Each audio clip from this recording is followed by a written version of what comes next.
little bit of preparation the night before. You start your fasting at about 6 p.m. The protocol, we were supposed to arrive at 9:15. Mm-hmm. You can have a little black coffee with some herbs and stuff in it, but no heavy cream, no milk or anything like that. Got it. Any dieta? No, like no meat or anything like that? He did say the night before, maybe don't eat meat the night before. Yeah. You walk in, beautiful space, you get saged, you get really nicely greeted, you get saged. I think there were 7 or 8 men that were in our group.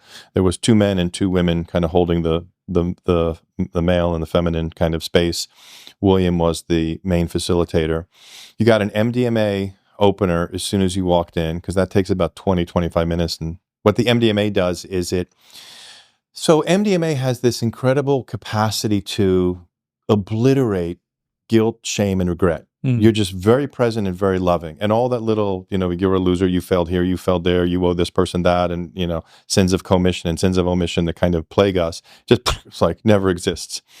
And then we sat in circle and we were introduced to what the protocol was going to be. We did hape, and hape in itself isn't that powerful psychedelic, but it's kind of preparatory. Oh, I've done it. It has this way of you almost feel the sizzle along your pituitary and your pineal gland, like it's spontaneously decalcifying it, and that just gets you very open and present to what's going to come next. For me, on that, like just pause on that real quick. I love hape.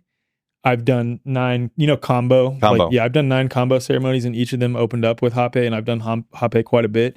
My dad made me try dip when I was 12, and he did that intentionally because he was addicted to it, and he didn't want me to be. And ever since then, like anything other than smoked tobacco, and I do smoke organic tobacco, like I had a little bit before you got here. Even the blissful experience of hape that you feel this sense of like euphoria for sure. There's an awful part of it for me at the same time. I actually, just for me, hate that more than I hated the combo or the sananga that's put in your eyes, which is so weird because everyone else loves it. For me, it's like, It was hard for me. Hape was hard for me. It's only the second time I've done it, but I've never smoked tobacco. I took 1 puff of a cigarette when I was in 5th grade that was dropped out of a Trans Am. 5th grade was, I think, 1979. Somebody drove by in a Trans Am. I never forget the red lipstick on it, dropped a cigarette out, and this buddy of mine were like, should we try it? We tried it. He became a total drug addict and smoker. I never smoked again. Damn. Oh, God bless you, Billy Slattery. So I think he recovered and has a good life. But so we did the MDMA opener, and then we did the hape, which has this kind of spontaneous decalcification or opening in the pituitary and the pineal, so 6th and 7th chakra. We then sat, shared a little bit, talked about intention. We then ate, I think it was about 1.5 grams of albino penis envy, really chewing it. For me, I know a lot about that, so really chewing and chewing and chewing to get the saliva and the kind of digestive enzymes and juices to work that and so forth. You also get the sublingual absorption. And then we sat down, beautiful space, headphones, eye masks, curated playlists, and then they did intramuscular ketamine. And I'm sitting there and I'm like, all right, I feel something. Let's see. I wonder if other people are feeling it more. And then it's like, what is happening? I was just gone. And I entered the primordial ocean of just the divine, waves of light and code. It was almost, there's that time of year in certain beaches where the waves are phosphorescent. On a full moon, you see the phosphorescence in the wave. There's that little algae that has it was like that. There was algae. There was like dark waves, but there was a bioluminescence in the wave, and I was just floating on the waves. And you just allow, God loves you, God loves you. You just have to have these phrases that you kind of remember from the instructional period. And sometimes it's working you, like you're just getting taken to different places. And then sometimes you're working with it.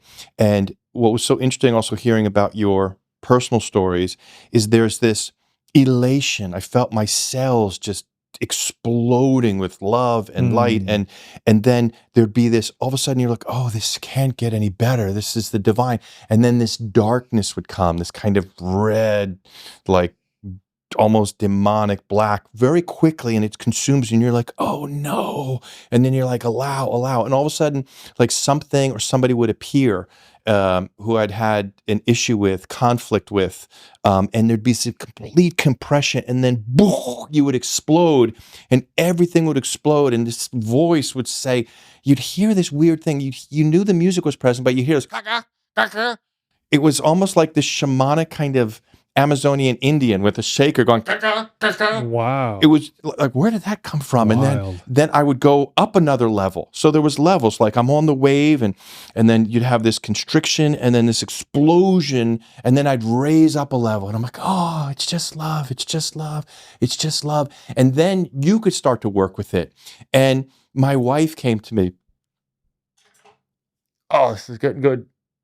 My wife came to me and my kids, and I had known them forever, man. Wow. And I was so grateful that I found my wife again in this life. I was just like, we found each other again. Wow. And it was like we weren't bodies. We were like these energies dancing, and she was the wife, and I was the husband, and she was a child, and I was the mother and the father. We had just known each other, and then our children would come in, and I'd known them forever. And there's like waves of gratitude that I've known you forever. Wow. I've loved you forever. It was immense gratitude. And then you could kind of work with it, and like you're holding your wife and your children in love and space. And, I've seemed to know my second child longer than I've known my first child. And I've known them both a very long time in this space. But my 13-year-old, he's a bit like me. He's an enormous kid already. I was saying he's 13, he's 6'3", he's 210 pounds. He's a fantastic athlete, but his body is thicker. And I think I've struggled with my older brother was beautiful, like, just cut six-pack abs, like charming, handsome, charismatic. And I was always like the big, brooding, like fullback, linebacker, like smashing. And so I've had a little bit of body images like my whole life. I'm being completely honest. And like my eldest has my older brother's body, and Leo has my body. And like I was realizing the subtle, and I'm even aware of it consciously, but like the subtle vibration of judgment that I might have towards Leo, and I would constrict over that, and then I would explode to this next level, and there'd be this forgiveness, and you could project in this altered state. You could work with it sometimes and project your love and your healing and your gratitude and your appreciation. Like out through your field. Out through the field, and you would project it onto them. And then, so sometimes you could work with the field, and other times the field was instructing and working with you. Wow. It was sensational. And then you then start to land out of this space. But the whole thing is, it's just love. It's just love. And you come out of the experience like, I'm not going to say like I didn't get pissed off at this thing or that thing over the last 48 hours, but definitely like a profound shift has happened. There is, when you do therapy and when you have these types of conversations with the great guests that you have on, like we get things intellectually, but those moments in life of real deep emotional resonance, spontaneous emotional transformation, it's very hard to come by. And talk therapy, I don't even know if you can penetrate from the intellect to the emotions. Very rarely. Yes, but you have these profound emotional revelations about, we don't know anything in this life. We don't know anything. The only thing that I think I do know is the importance and value of love. To just be as loving and joyful as you can possibly be all the time. And that's because you kept going through the waves, the constriction, the expansion, constriction, expansion. But at each expansion, the answer was the same. It's just love. God loves you. God loves you. Just love. Just love. Just love. So it was very profoundly healing, a really deeply moving experience, and hard. What was it called again? This was called their Heart Protocol. Heart Protocol. That makes so much sense. I think it's their customary. And all told, like I started to descend, and I'm like, okay. And then you start to become, you're aware you have a body. And I remember I started to move my hands, and I was kind of felt like a baby again, like the first time. They say about 5 months old, the baby realizes their hands are their hands. And I was looking, and put my eye fold up finally, and I'm like, look at these things. Wow. Oh, these are my hands. Wow. Like, I have this body. And then you start to come through and you move your body. And by the time I rolled over, because they suggested you hit record to see what you might moan or groan or say in the state, it was exactly 1 hour and 57 minutes. Wow. Of just, which is nice, like being a busy dad and, you know, guys like us, like to have that level of healing and not have it take 6 or 12 hours. Yeah. that was kind of nice. You know, we got to compress time a little bit, habit stack, as they say. Yeah. So it was a profoundly wonderful experience. And the interesting thing about psychedelics is I want to go back, but I'm terrified. Mm-hmm. It's not like I want to go back like an addict, like, oh, that was good. Right. Like, oh, there was definitely something to be learned there. I could use more learning and more healing, but it wasn't easy. Yeah. You know, there's that awe of the mystical. Yeah. That respect of the mystical. So yeah, that was quite something. That's incredible. Yeah, it was incredible. Wow. That was on Friday. And then you get this nice integration. There's a sharing that starts to happen and you integrate. They're very sweet. They help you to the bathroom, you know, because you're not. There was a guy named Aaron who I was following to the bathroom. Aaron's a biblical name as well too. And I remember I had my hands on his shoulders because you're a little unsteady, and he had these like great legs and calves, and I was like, oh, I can be supported on those legs. That's good. Especially with how big you are. You're like, right. I don't want to overwhelm people. Right. They knew who to send over to help to the bathroom. Yeah. So it was, overwhelmingly blissful experience coming out of it, and just that kind of twilight that lingered for, you know, the few hours afterwards. And then you get to use the saunas and the cold plunge and the hot tub and just have some conversation, decompress. It was an amazing experience. Awesome. Yeah. And this was at the Awaken Ranch. Opened up in Austin. Okay. That's AWKN, right? AWKN Ranch. Yeah. I'm going to be, they're very big fans of Brain Supreme. That's how I met William. Yeah. He loves Brain Supreme. So we're going to do a lot of work together. So I'm going to be a founding member and kind of on the advisory board there. So I'm really excited about the work that we're going to do with this space.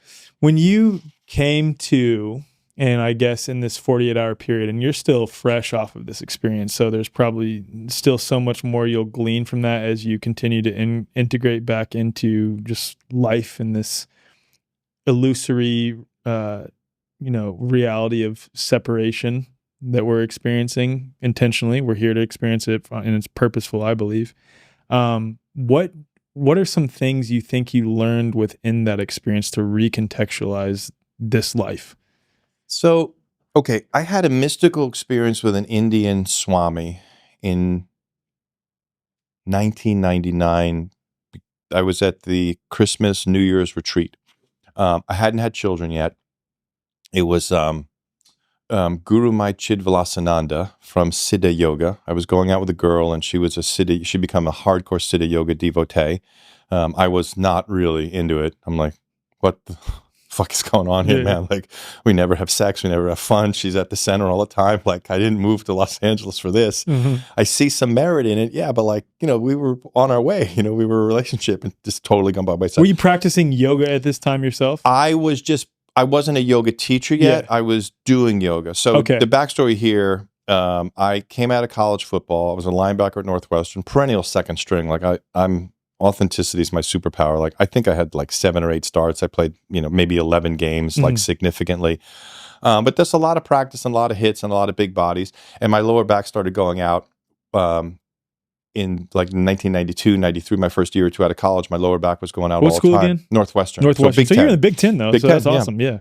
You played against a lot of big teams. I played against Robert Griffith. I think I played against Eddie George. My first start ever was against Tony Mandarich, who was this like prototype for the 1980s steroid abusing when I was playing outside linebacker at Michigan State. Now, we had big bodies, and football was a different game back then. It was violent. Yeah. We were taught to tackle with our head, bull your neck, and tackle with your head right in the face mask or the chest. Running backs were taught to literally spear people with their heads. Lower your head, lower your shoulder. And linebackers like I was, like the big play in the Big Ten was an ISO. We basically like the fullback and the linebacker just go blow each other up. Yeah. So it was also fucking great. Yeah. So I was you were definitely, because I was in the era, even in like high school football, where if you had a concussion, as long as you came back and like you were at least somewhat coherent, it's just like, dude, just get back out there. Like, how many undiagnosed concussions do you think you had?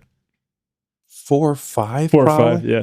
Probably. Yeah. But I have one of the things in podcasting is you have the thread and the tangent. Yeah, this is a brief tangent. So the thread is we're going into yoga and we're going back to the experience. The tangent is the tangent's the concussion. As a sidebar, so much of CTE is based upon the American lifestyle and American diet that football players follow afterwards. If you have the typical American diet, which has 10 times the amount of omega-6 and 9 fats as opposed to the omega-3 fats. We're meant to eat like a 3-to-1 ratio because omega-6 and 9 fats are more prevalent in nature than the omega-3 fats. The average American eats like a 10-to-1 ratio of omega-6 and 9 fats to omega-3 fats. And that totally increases the brain trauma. And then also the years of doing the yoga and getting the spinal fluid moving and feeding the brain and doing some inversion. So I really don't feel microdosing and so many other things. I don't feel I've had any brain trauma. But even before I started the microdosing company, I didn't feel I had any brain trauma because I just cleaned my diet up. I was so prevalent of the benefit of the omega-3 fats and keeping those prevalent and reducing the omega-6 and 9 fats. So that kind of compounds it. But yeah, I think I had at least 4 or 5 concussions, maybe more. I don't even different era. Yeah, we just didn't. Yeah. We just brushed it off, kept playing. Okay, sorry about that. So my lower back was going out in 1994 all the time. I walked into a yoga studio and just started taking yoga. And my joke about that is that like all the things that made me like an average college linebacker, I was slow, weak, funny, flexible, and Jewish, made me like the perfect yoga teacher by the time I moved to LA. Because I can still do splits anytime, anywhere. No way. Oh yeah, like pants permitting, I can just drop down the splits and all that kind of stuff. That's amazing. Yeah. Okay. So got into the yoga. Okay. What was the original thread? The original thread was you went like I asked you the experience of like integrating back into this, and then you started bringing up your girlfriend at the time who was. Oh yeah. So okay. So I had this mystical experience. So I was at the City Yoga 1999-2000 Christmas retreat. I'm in a room with 3,000 people, men on one side, women on the other, chanting. Women would say Om Namah Shivaya, men would say Om Namah Shivaya, back and forth, back and forth. And I can't sit cross-legged because I also have meniscus cartilage issues. So I sit on a sit board. I can sit very well with like a little block underneath my butt. So I'm kind of on my heels. And I had this cynical moment where I was thinking, what am I doing in here? I'm a lion with all these sheep. I'll never forget that. I'm a lion with all these sheep. And I'm like, oh, that's a stupid thought. So I go to open my eyes and shake my head. And I open my eyes and literally 100 feet away from me, this guru is walking out. And she's not even looking my direction. And I didn't want to be there. And dude, this light beam comes off her, hits me, thunk, right in my heart, goes through my root chakra, through my crown chakra, and I just go, boo, I just fall over. And for 45 seconds, I'm the carpet, I'm every human being, I'm the air, I'm the earth, I'm the guru, I'm just everything, just complete dissolution of the ego and any concept of duality. And then, thunk, I come back to myself and I'm like, sobbing and laughing and sobbing. I'm like, what the fuck was that? And the funny thing was, I was staying with my girlfriend at the time, who was staying City Yoga at the time. There was a lot of like lesbians who were into it, and they were so fucking pissed that I had this mystical experience, this profound Shaktipat. They were like, I was resented. Wow. And I was like, I don't know what just happened. But before I had children, and after that mystical experience, and then I became a yoga teacher and so forth, I understood at a emotional level the concepts of non-duality. But then as you have children and then COVID and Epstein's Island and some of the other things we're going to get into, you can't help but embrace duality more because you have progeny and you want those progeny to succeed and survive in the world. And all of a sudden, the expression is that it's all God. That it's, God is the yin and the yang, it's the light, it's the dark. And I understand that. And for a time period, I understood that on an emotional level, a theoretic and emotional level. But after having children and after the craziness of COVID and the whole world and wokeism and all the stupidity, I became much more dualistic because my children were now under threat. The world was under threat from something dark and menacing and something that does not seem of God. Or at least my concept of God. So as I'm integrating back into this experience, I got to experience the non-dual again. I got to experience the unity of it all, the oneness of it all. And that, yes, even within God, there is the dark and there is the light, and then it comes back to God. And, I had this great compression of darkness, explosion into light. So it was nice for me because for the first time in years, I got to touch this non-duality. Which I've been very caught up in duality. And as I've been integrating afterwards, I've just been a little easier. I haven't wanted to look at my, I love the David Avocado Wolf Telegram channel. Do you know it? Yeah, it's I know fucking it. I know amazing. David well. Oh, that guy, his balls are so huge. He's amazing. He's a meme warrior, as he calls himself. So I've been leaving the Twitter. I've been leaving it alone. I just haven't wanted to go there. I've been listening to like a lot of music. And it's just been like, the music just sounds like Mo Loda and The Humble. Like, I can't get enough of it, Yeah. So it's softened me a little bit. I was thinking about my language with my kids and just spending time. One of my wife and my eldest son are in Germany right now, trying out for some professional soccer clubs and academies. So it's just me and my 13-year-old. And I've been just much more present at the time we're spending together, softer in my language, just being a little easier. I saw a homeless guy at the corner of the Bee Caves in 360, and I had a 20. I gave him a 20, but I really wanted to hug him. And then the fact that I didn't hug him, I started sobbing as I was driving away. I'm like, why didn't I give him the 20 and hug him? Or just ask him if maybe he wanted. The hug was more appropriate. What if he wanted a hug? We had this great eye contact in this moment. And it's not like I wanted recognition of the 20, but I just wanted like, hey, you're looked at, like somebody sees you. But I was like, why didn't I hug him? I wanted to hug him. And so I've been like a little sensitive, like a little raw, but it's been it's been sweet, I'd say. I still get the demons at 2, 3 a.m. I have this thing where I always wake up at 3 a.m., but I go straight to prayer and meditation. So there's been I've definitely noticed certain things, and touching that space of the non-dual for the first time, because even though I own a microdosing company, I'm so busy, and I really don't. I'm such a committed parent, and my kids, between the super athletes that they are, we do 25 hours of car chauffeuring to practices and weekend games and tournaments. It's a lot. I just don't have 8 hours to myself, or 8 hours where I'm not concerned that somebody's going to bust in or need this, or there's going to be a cut, or something. We've got chickens, we've got a dog. It's like, when am I?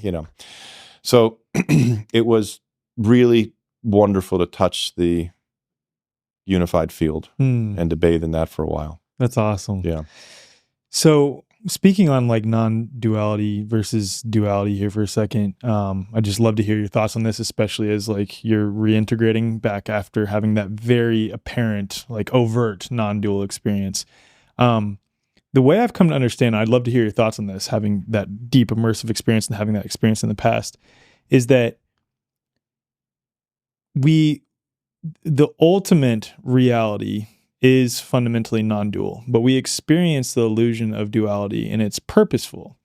And I was just talking about this with Luke. I just had him on. We recorded I had interviewed him for my podcast, and I went on his, and we did 6.5 hours in this studio. Shout out to my studio manager Reese for sitting through that, because it was a lot of emotions though. But basically, how we summarized it together is that this experience of duality is purposeful, because if you were in that state of pure bliss 24/7, it would lose its richness. Because if that's all that you knew 24/7 as an individual, it might, I won't say become boring, but I could see where it's like, you almost lose appreciation for it. So the Creator individuates through us, through this veil of forgetting who and what we truly are. And I look at evil, and this is just my belief on all of it. I have no way to say that this is 100% objective truth, not at all. But I can see how this makes sense. So the Creator through us individuates itself through us, where we go through this forgetting process. And in that, because we're forgetting our infinite and eternal and inherent loving nature, we might commit acts that are not in accordance with God. And given that there are so many of us on this earth doing the same thing, those acts are overlapping. We trigger someone else, and then they perpetuate the trauma onto their kids, and their kids becomes an alcoholic, and then they get in a car wreck and like cause that kid to, you know what I mean? It sort of creates this sort of canvas where this is all happening together. But when you go through experiences to heal that which was impressed upon you, to resolve your own conditioning, at least for me, it's made it so that I am both compassionate towards those who commit evil while also calling out the evil. Yeah. That's one thing. But then also, I appreciate love and compassion and forgiveness and joy and presence with my children, I think more than I ever could have had I not gone through the very traumatic, dark things that I had experienced. So it's sort of like recontextualizes duality for me, where I'm still playing the role of pushing back against the evil or trying to become more coherent myself and for my family and for my community, while recognizing that at the fundamental level, this is a non-dual reality, but we're supposed to experience duality to inform the non-dual perspective and make it so much more rich. Does that make sense? Makes sense. Pre this most recent experience, I have developed, this is completely my personal feelings. This isn't verified wisdom. This isn't the truth. This is just my personal philosophy for how I process these times. So, and this experience is calling my pre-philosophy a little bit into question. So we'll get into that. But let me explain my philosophy for how to understand what's going on in the world right now. I believe we're existing in a triangular battle. Okay? Christ consciousness, God consciousness exists at the top. In this corner over here, we have Luciferian consciousness. And Luciferian consciousness is okay with human prosperity and human well-being as long as they have the most, as long as they're worshipped as God, and they can dominate. But they need you to buy their Teslas, and they need you to go to their hotels and their casinos. You can read between the lines of what I'm saying there. Yep. That's the Luciferian consciousness. On the other side, we have this very dark consciousness, which I've heard referred to as Malachian consciousness and ancient Babylonian dark energy. And the way I understand how to live my life is I live my life always towards the Christ consciousness, the God consciousness, okay? And my job and how do I understand the world is to pray for the restoration of the Luciferian consciousness. That right now, unfortunately, the world is so crazy, we have to align with the Luciferians, but we have to pray for them to return to God. And that this dark consciousness, that has to be aligned to be banished from the place from whence it came. Whether or not it's God and it's all a play of the karmic soup. Okay, you might get so mad at me, or I might get so mad at you, or you as a father at somebody where you would want to murder somebody, you would want to kill somebody, okay? But could you ever be so mad at somebody that you would want to murder them, rape their children, and then poison their children's blood so that blood was no longer human and could no longer procreate and was something other than human? No, absolutely not ever. So for me as a parent, it's incumbent that we understand the significance of Epstein's Island and the significance of COVID. You've done amazing deep dives, okay? I love the information that you presented, but I saw this thing very clearly on that there is a place where the global elites go to sodomize children, to destroy the lives of children, right, and turn them into something other. And that those global elites are then protected by the system. That same system got 208 nations of the world to agree upon to walk their own citizens into the gas chamber. Yeah. So what the COVID vaccine does is it changes your blood from human blood to something other than human blood. So the enormity of the evil that would knowingly and willingly do that, I have to embrace that as a duality, because that is so, at least before this experience. So And the Luciferians don't do that. They won't go that far. I believe that the Malachians and the Luciferians have worked with each other for eons, but now the Malachians are at kind of the end of their agenda, which is, I don't know, the destruction of the planet or the transition of the planet to something non-human. And the Luciferians are like, no, you guys have pushed too far. So now it's like Christ consciousness and Luciferians are almost kind of aligned, and the responsibility of the God-fearing people like us is to pray for the restoration of the Luciferians while we align with them kind of temporarily, but they have to return to God, or we're just going to have a new entity that's dominating, controlling, and destroying humanity.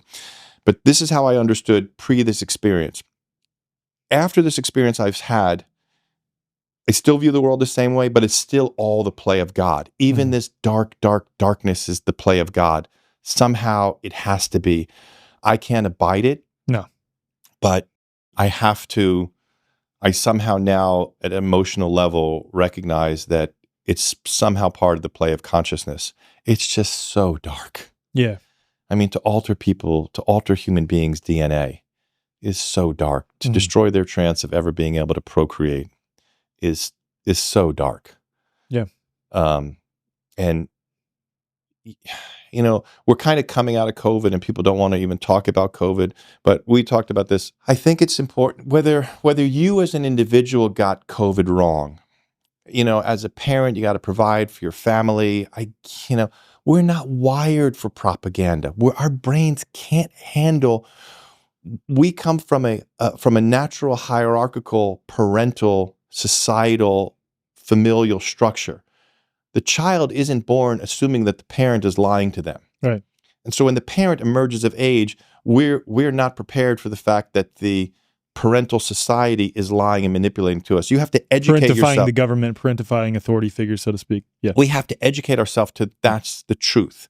And so literally, this is what I tell people, like anybody who got COVID wrong, if you're a business leader, a religious leader, a governmental leader, an organizational leader, a medical leader, if you got COVID wrong, you have to put them in a box. And some of the people in the health space, I'll call them the glorious narcissists. Like the glorious narcissists might have some wisdom, but don't get your life clues from them, because there were plenty of people out there who are not only super smart and educated, but were wise and courageous enough to know COVID was bullshit. And it wasn't that hard. I mean, literally, it was an easy one. If like a West Point guy, you know, who's immersed in the system, and some dude from New Jersey could be like, that doesn't make any fucking sense. Right. Like, you're telling me that a civet cat took a shit on a bat at a wet market 3.5 miles from a laboratory where they just happen to be testing a virus that's 99.7% similar? Like, that doesn't make any fucking sense to me. So it's important for parents to kind of just like, as you take who to take your cues from in life. Like if a business, religious, governmental organization got that wrong, they're just not to be trusted. I mean, unless they have like a serious come to Jesus moment, like you gotta realize who you're getting your information from. But I think since this experience, I'm just softer about it all. You know, I don't want to get so nuts about it anymore. Yeah. I want to be more loving. And the only thing I can really do, I mean, short of if you see something heinous, you know, taking place, standing up and having the courage to engage and interact and try to stop it. Like the only thing you can really do is just try to be as loving as you possibly can, you know, and be as kind and joyful as you possibly can. Yeah. Yeah. It all starts from within. Yeah. Like for sure. Yeah. Like that's all you can really do. Yeah. So that's my revelation from this most recent experience is like, just be a little easier, you know, just try to be a little more loving, certainly more joyous, you know, and life is better when you are that way. Yeah, absolutely. Yeah. Totally agree. Yeah. And I think like it's a coming back to an understanding that you yourself as an individual, the more that you can be more loving and embody that from a place of true love, not forced intellectualized love, but like really embody that in a heart space within your family and your community, that's going to have ripple effects outward that go far beyond trying to preach on Facebook and on social media what's going on in the world. And like that has an effect. That's what I do a lot of the ways, right? but it's more important that we're doing it on an individual level in our families and our communities in person. I think that has ripple effects for sure. I think also, prayer, visualization, meditation. Ever since I had this mystical experience with this Indian guru, I pretty much wake up around 2:30, 3:30, and I don't want to be sanctimonious about it. I'd rather be sleeping. But I also had some colossal business losses where I got very hurt. I hurt a lot of people. I was very big in the cannabis industry, and I had some colossal farm failures 2 years in a row. We lost like 54,000 projected pounds 2 years in a row, and there was no crop insurance. First year was fires and smoke damage. Wow. Next year was rain. So it's good money after bad. Then the market started to downturn, and I lost everybody's money. I lost all my money. I lost all my investors' money. I lost farms' money. I couldn't pay workers. Like, it was just all gone because we were so leveraged on the second harvest coming through that year. And when those rains came, so in the grand scheme of things, like a Wall Street sociopath, like it's a drop in a bucket. But for me, like it just torments me. So I wake up pretty much, and so as opposed to grab my phone, I have my meditation music set. I just go, straight to my meditation, my prayer, and I visualize.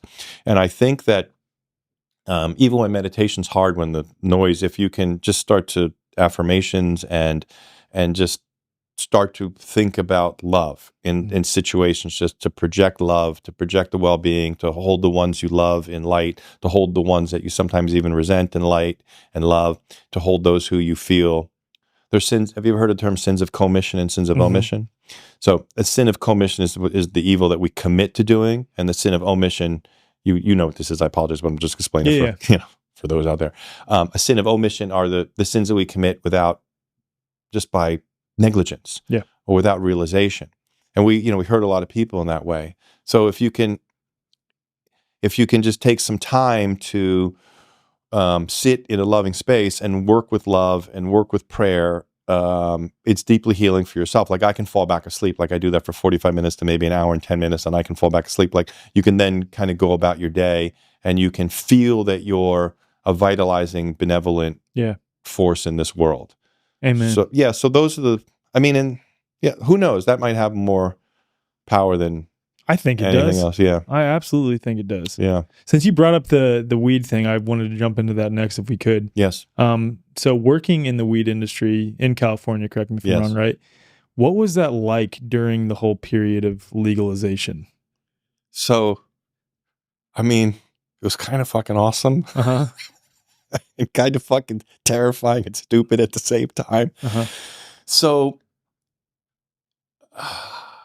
I was affected by my parents' divorce and just the craziness of my own home. And it was like, on a scale of relativity, the experiences you've shared, not as intense, but we all have our effects and so forth. I didn't realize until really kind of recently, like I never really committed. Like, if I truly committed, that makes you vulnerable and you can fail. My parents' marriage failed and I was kind of abandoned in a certain way. So, like, I think I had this real thing with, like, just going for it and super committing. So I was always that super talented guy. After college, I was chefing in New York City, and I'm a very good and natural cook, but I never even bought, like, a chef's bag. I used to go to the catering place and borrow somebody's knife each day, Like, I was barely even a reader. I decided to be a reader. I wrote a novel. The novel sold and looked like my whole life was going to develop. Just sold for over $1 million. And like, Michael Jackson died the fucking day my book came out. You know what I'm saying? Wow. So I lost everything. And then the publishing world collapsed, and the 2008, 2009 housing crisis. So I kept having these patterns of like, for instance, I was on my way to be an all-state football player, maybe a high school All-American, and the very first play from scrimmage, my high school senior year, my shoulder pops out of the socket on the very first play. So I play my whole senior year with my arm taped to my body as a one-arm player. And I had written a screenplay, and I was in London, and we were casting, and it looks like it's all happening. It turns out the executive producer is embezzling our whole budget. So I kept having these patterns, but I would never just commit through. I would never push through. So I just had this experience with the novel. We're literally like, I wrote this book called Tomato Rhapsody. It's still available. It's comedic historical fiction about how the tomato makes it to Italy. All the characters speak in rhyming verse. Okay. They speak in this rhyming iambic pentameter. Like, it was supposed to be a big book. Like, Random House bought it for over $1 million bucks. Yeah. Wow. Yeah. Bantam, a division of Random House. The book sold in 4 days. The first publisher, multi-book deal. Like, it looked like we'd made it. This is 2008, 2009. They rushed. There's usually an 18-month ramp up for a first-time novelist because they want you to finish the second book and they want time to really develop it. But they were so excited they rushed it. Wow. So, and it turns out that my book was a June 23rd release date. This book called The Help came out right before it, and that was just obliterated all the reading lists. That's all anybody was reading. Then we have the 2008, 2009 housing crisis, and then Amazon really kicks into gear, and the publishing world just is collapsing. Wow. And then Michael Jackson dies on June 25th. So that was because I think the 23rd was like a Thursday, and whatever it was, like that day, the 25th was our first big launch event at a bookstore in Los Angeles and all the shit. It's like, like everybody's writing about Michael Jackson. No one gives a shit about a little book. So, and then I tried to do a couple things afterwards. I went back to teaching yoga and doing some of the things I was doing in LA, but nothing was like really hitting all that well. And I had started a soccer not-for-profit. We were living on the backside, the very middle class backside of the Malibu Mountains, and we were going to this school called the Muse School, which was started by James Cameron's wife. And on paper, the place was amazing. Like, it just looked, self-directed education, a strong ecological and environmental component. It's a vegan school. This was before vegans had totally lost their minds, or I realized what vitamin B deficiency can really do to somebody's mind.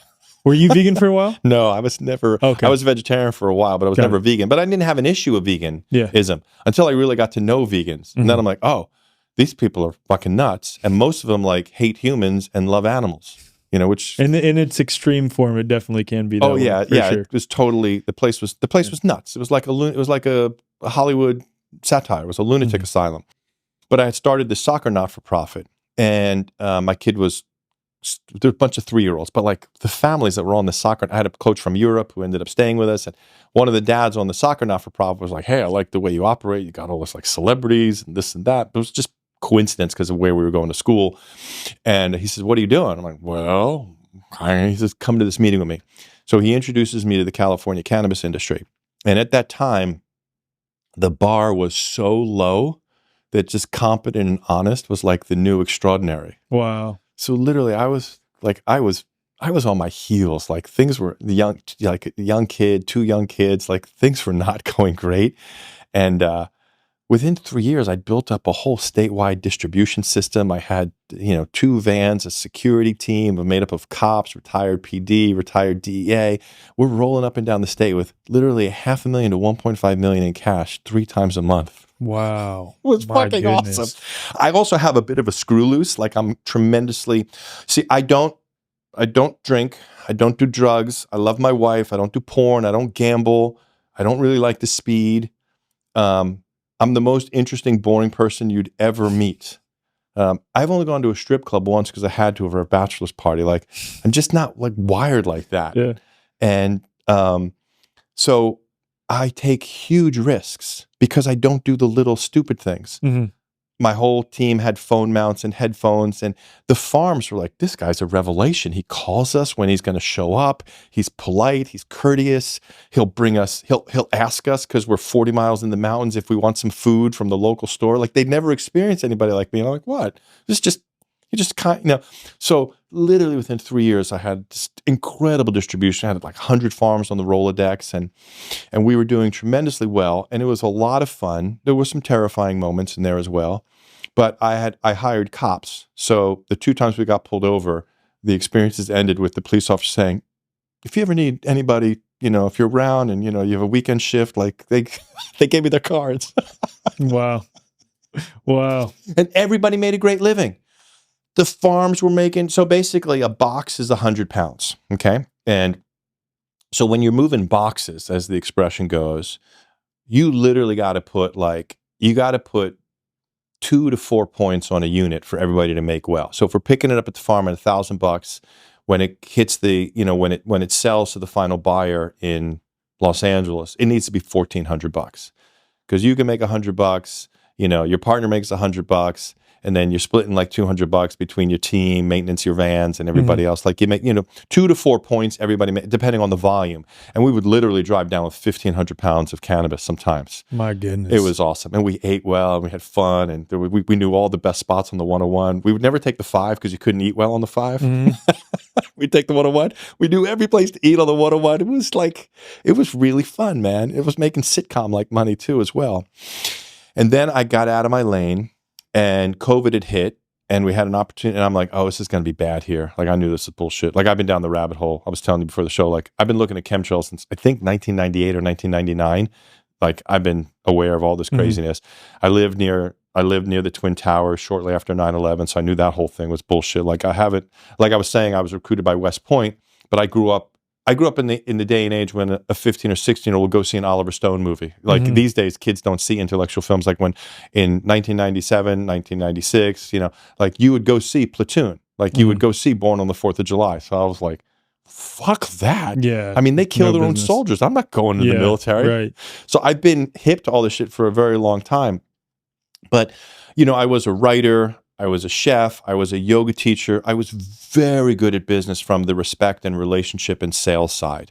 I would do what I'd done Landmark Forum. I'd had this mystical experience of treating people with respect and honoring your word. Like these things really mattered to me.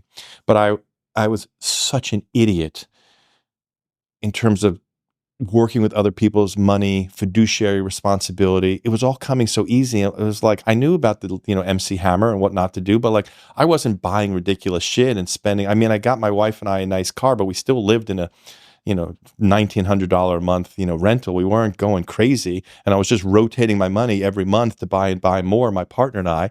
And then we had met some farmers and some other people, and we got opportunities to buy into farms. And I'm like, yeah, sure. But like, I didn't think about hiring a private investigator to look at the history of these people. Oh, wow. I didn't think about hiring forensic accountants.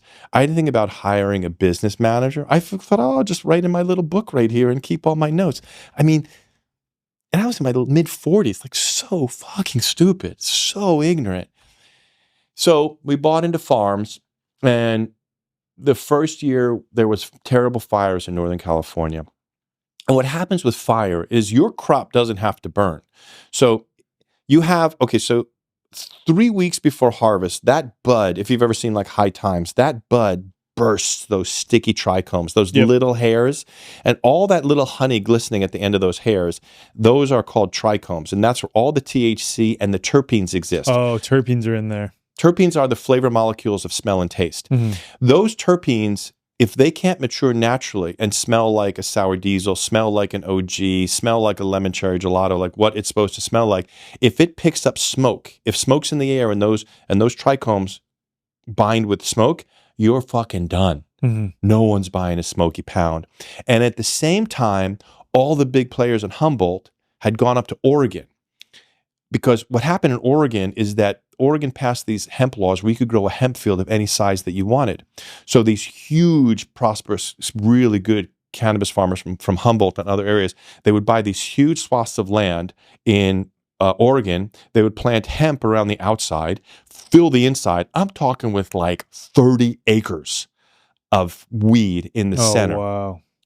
And then everybody bribes the labs in the cannabis industry, because if the farms fail, the labs fail. And so it's a quid pro quo. So yeah, sure, we tested and you've got your state sticker that you're growing hemp. Right. But meanwhile, they're growing tens of thousands of pounds of really good weed. So at the same time that I bought farms, I was unaware of what was happening in Oregon, or I didn't know. See, the thing about the weed industry is that like no one's really fully honest with each other. Like if you're growing 10 acres, you're going to say you're growing 2. If you got 10 pounds, you're going to say you got 3. Like everybody's hedging their bets, because you never know what's going to happen. So there's no commodities exchange like in Chicago where there's experts that go out and realize, oh, we're going to get 580,000 pounds this year and the price is going to collapse to $425. No one knows that. Everybody thinks, oh, I'm going to get $1,000 this year. Cost me 400 pounds to grow it, trim it, and pay the taxes on it. I got a $600 spread. I'm going to sell it at $1,000. It's going to sell in LA, San Francisco, and then wherever else it goes for $1,400, and everybody's going to do great. And all of a sudden, that first year, there's 500,000 pounds on the market of really good weed. So the price goes from $1,000 at the farm down to like 700. Wow. And then we also had a lot of smoke damage and everything. But you could still run the distro to keep everything supported. But now, as opposed to making 3 or 4 points each run, $300 or $400 a pound, you're making maybe 100, maybe 150. You can still survive, but like no one's doing great. You know, the boss is doing most of the driving with one guy as opposed to 2 vans and a whole team. And then we had there was no crop insurance. So with all that smoke damage, like I'm now going out of pocket. I'm paying and I'm paying and I'm paying. And then basically like everything's riding on next year's harvest. And so at this point, there's a business decision where somebody more sophisticated would say, you know what? You lost $2 million, cut your losses, you know, get out of the game before you hurt yourself or hurt anybody else more. Keep the $500,000 that you still have and just rebuild your life.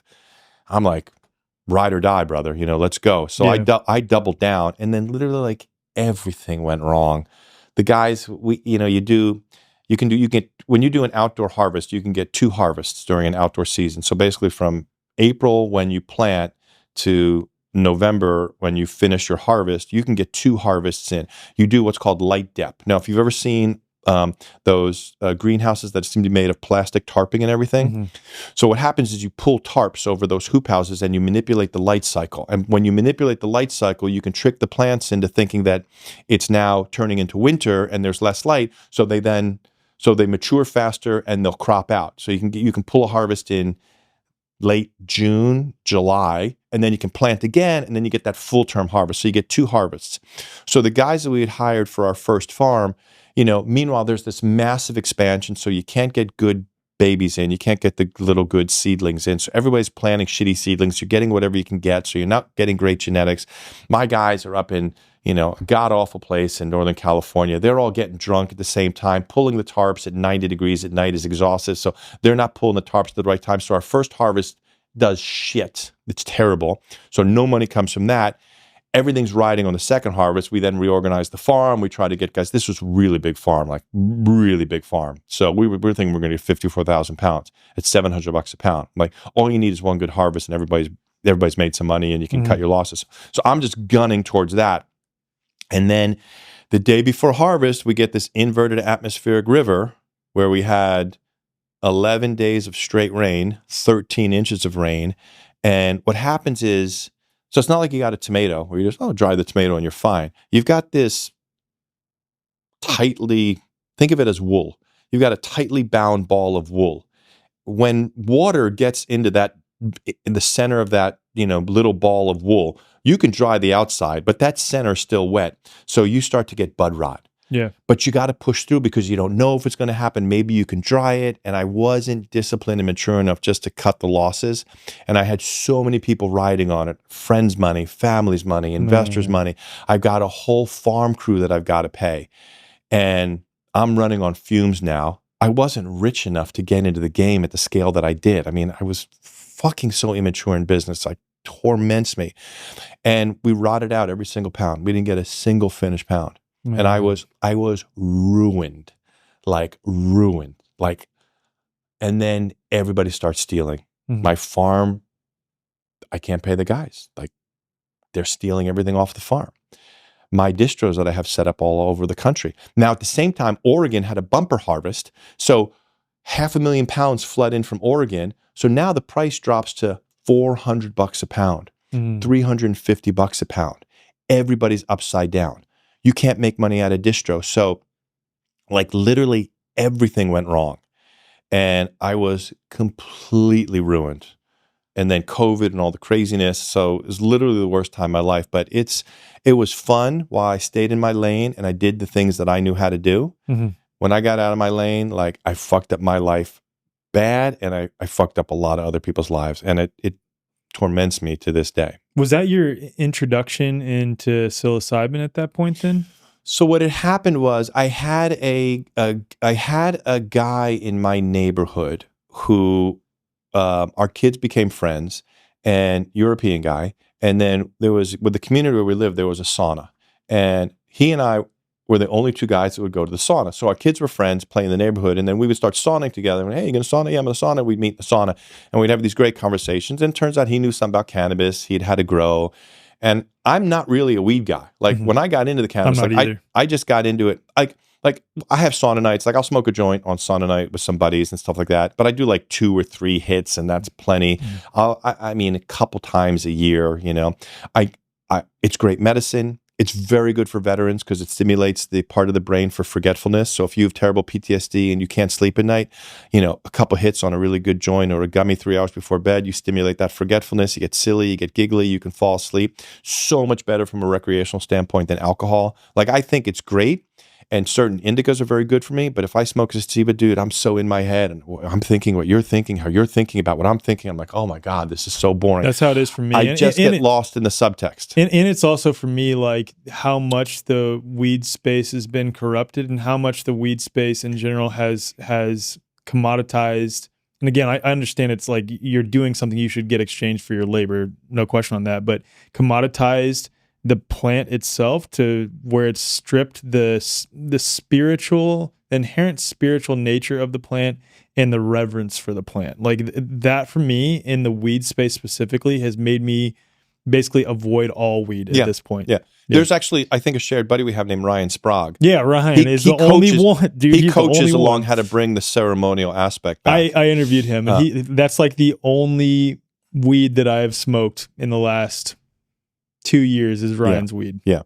So, I mean, everybody says this, but like, my shit was really good. Like and even the farms that I would work with, like they really gave a shit. There was that aspect, but yeah, there is, that commodification of it and so forth for sure. And, the gangs and the triads and everybody coming in and growing shitty weed and nuking it up with all kinds of chemicals, stealing power from cities. And yeah, it got totally corrupted. I agree with you 100%.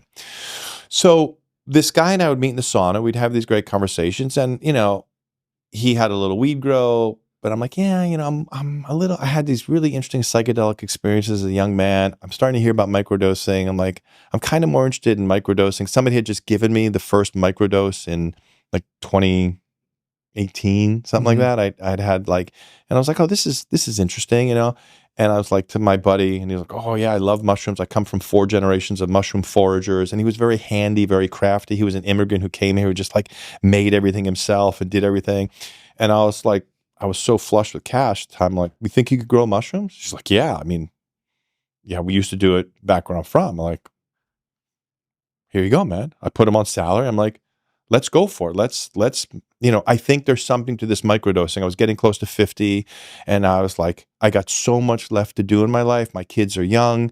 I need to build wealth, build family, all the things I want to do. I want a hack that's beneficial.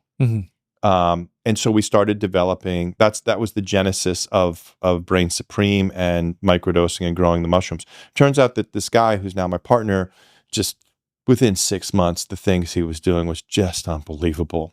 He joined an underground zoo network that trades in manures, exotic manures. So he started bringing in zoo manures of rhinoceros and giraffe and water buffalo and then blending it with the other substrates and purifying them. So our substrates for growing, he put in air filtration systems and crystals and because our feeling was that these mushrooms are sentient, and the more he grew them, the more he realized. So the love that he was putting into it, and within about a year of growing, we had this 4 different mushrooms we were growing, we had this glorious mutation we call Russian envy now, and it's just the most extraordinary mushroom that's perfect for our purposes. So we knew we were going to onto something. And then, I don't have any problem with weed and mushrooms recreationally. I'm so concerned with dangerous drugs and alcohol that everybody likes to recreate. Most people are so fucked up anyhow in this world just to survive. If you need to take the edge off, great, God bless. Mushrooms are non-addictive and anti-addictive, and if you do them too much, you're not even going to notice it. So they just don't work. So I've got no problem in that space at all. I like it. So within a couple months, he's one of the great mushroom growers. We're doing incredible things. And then we started to, he has a science background, so we started to research the synergistic blending of what we were going for. So it was this very organic genesis that came from this. I wanted the guy like me who's 50 and still a little fucked up and maybe took his life, for whatever reason, there was some bumps and turns, like that you need something, but you don't want to start juicing yourself on steroids and, taking all kinds of the peptides that could be good or could be bad, or you don't have the money for it, whatever it is. So like I was looking for a hack to optimize in an ultimately beneficial way. And that was the motivation behind Brain Supreme and our company and what we're trying to do.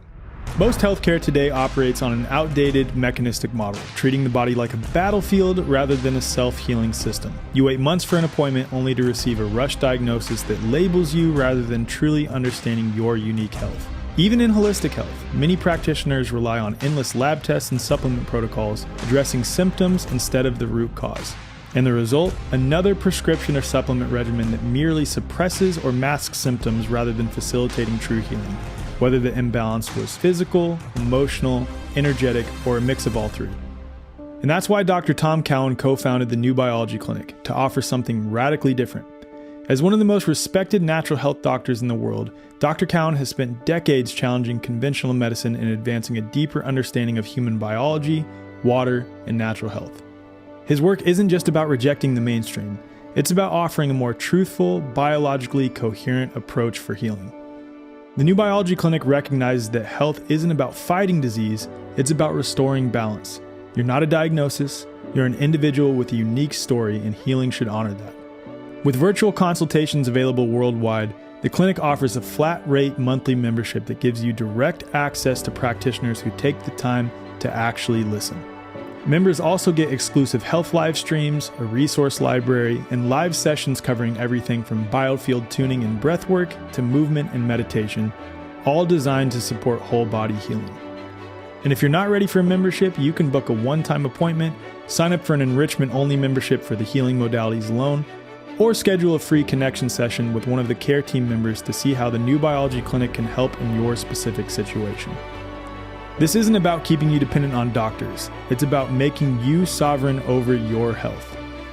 Head to newbiologyclinic.com and use code THEWAYFORWARD, and that's spelled The Way, FORWARD, for $50 off account activation, or just head to the show notes for more info. If you're a member of The Way Forward, email hello@thewayforward.com for $150 off. Your body already knows how to heal, and New Biology Clinic helps you remember.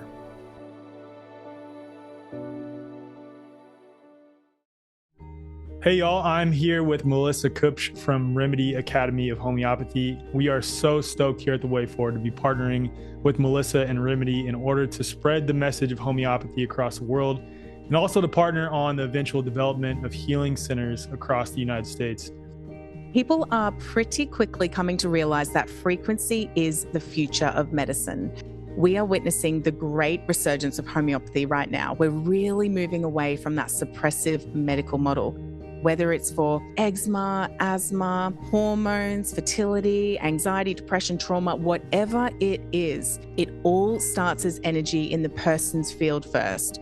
If we change our field, we can completely change our life. Our 2-year academy is open worldwide to anyone who wants to become a homeopath. We've got 5 lecturers and we currently have over 500 students enrolled, which is record numbers in our field. A career in homeopathy is amazing for anyone who wants flexibility in their work and who wants to be valuable in creating this new world. We have stay-at-home parents enrolled, we have ex-medical professionals, grandparents signed up who want to learn how to heal their grandchildren and pass on that invaluable knowledge. We even have husband and wife teams. So my husband enrolled in the course with no prior knowledge of health as a background, and he is loving it. Kylie is also enrolled as well, so my partner is, and she's so stoked to become a homeopath and to be helping to spread this message across the world.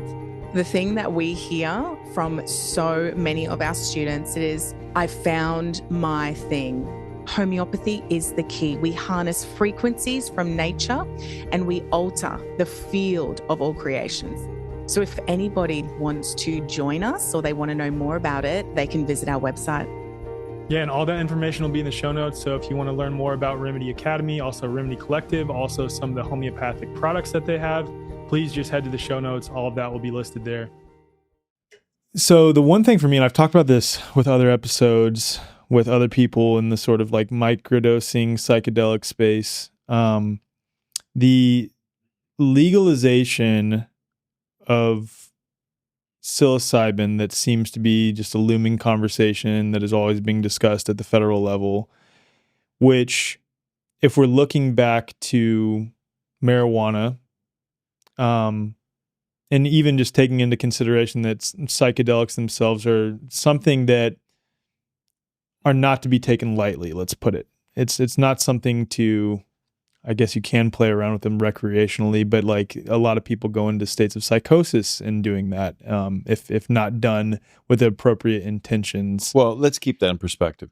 There's more people on a daily basis that get sick and die from a Tylenol Totally. than over the whole on a daily basis than over the whole history of psilocybin. No, that's totally fair. I'm not saying that to be flippant, but that's just the statistics. Right.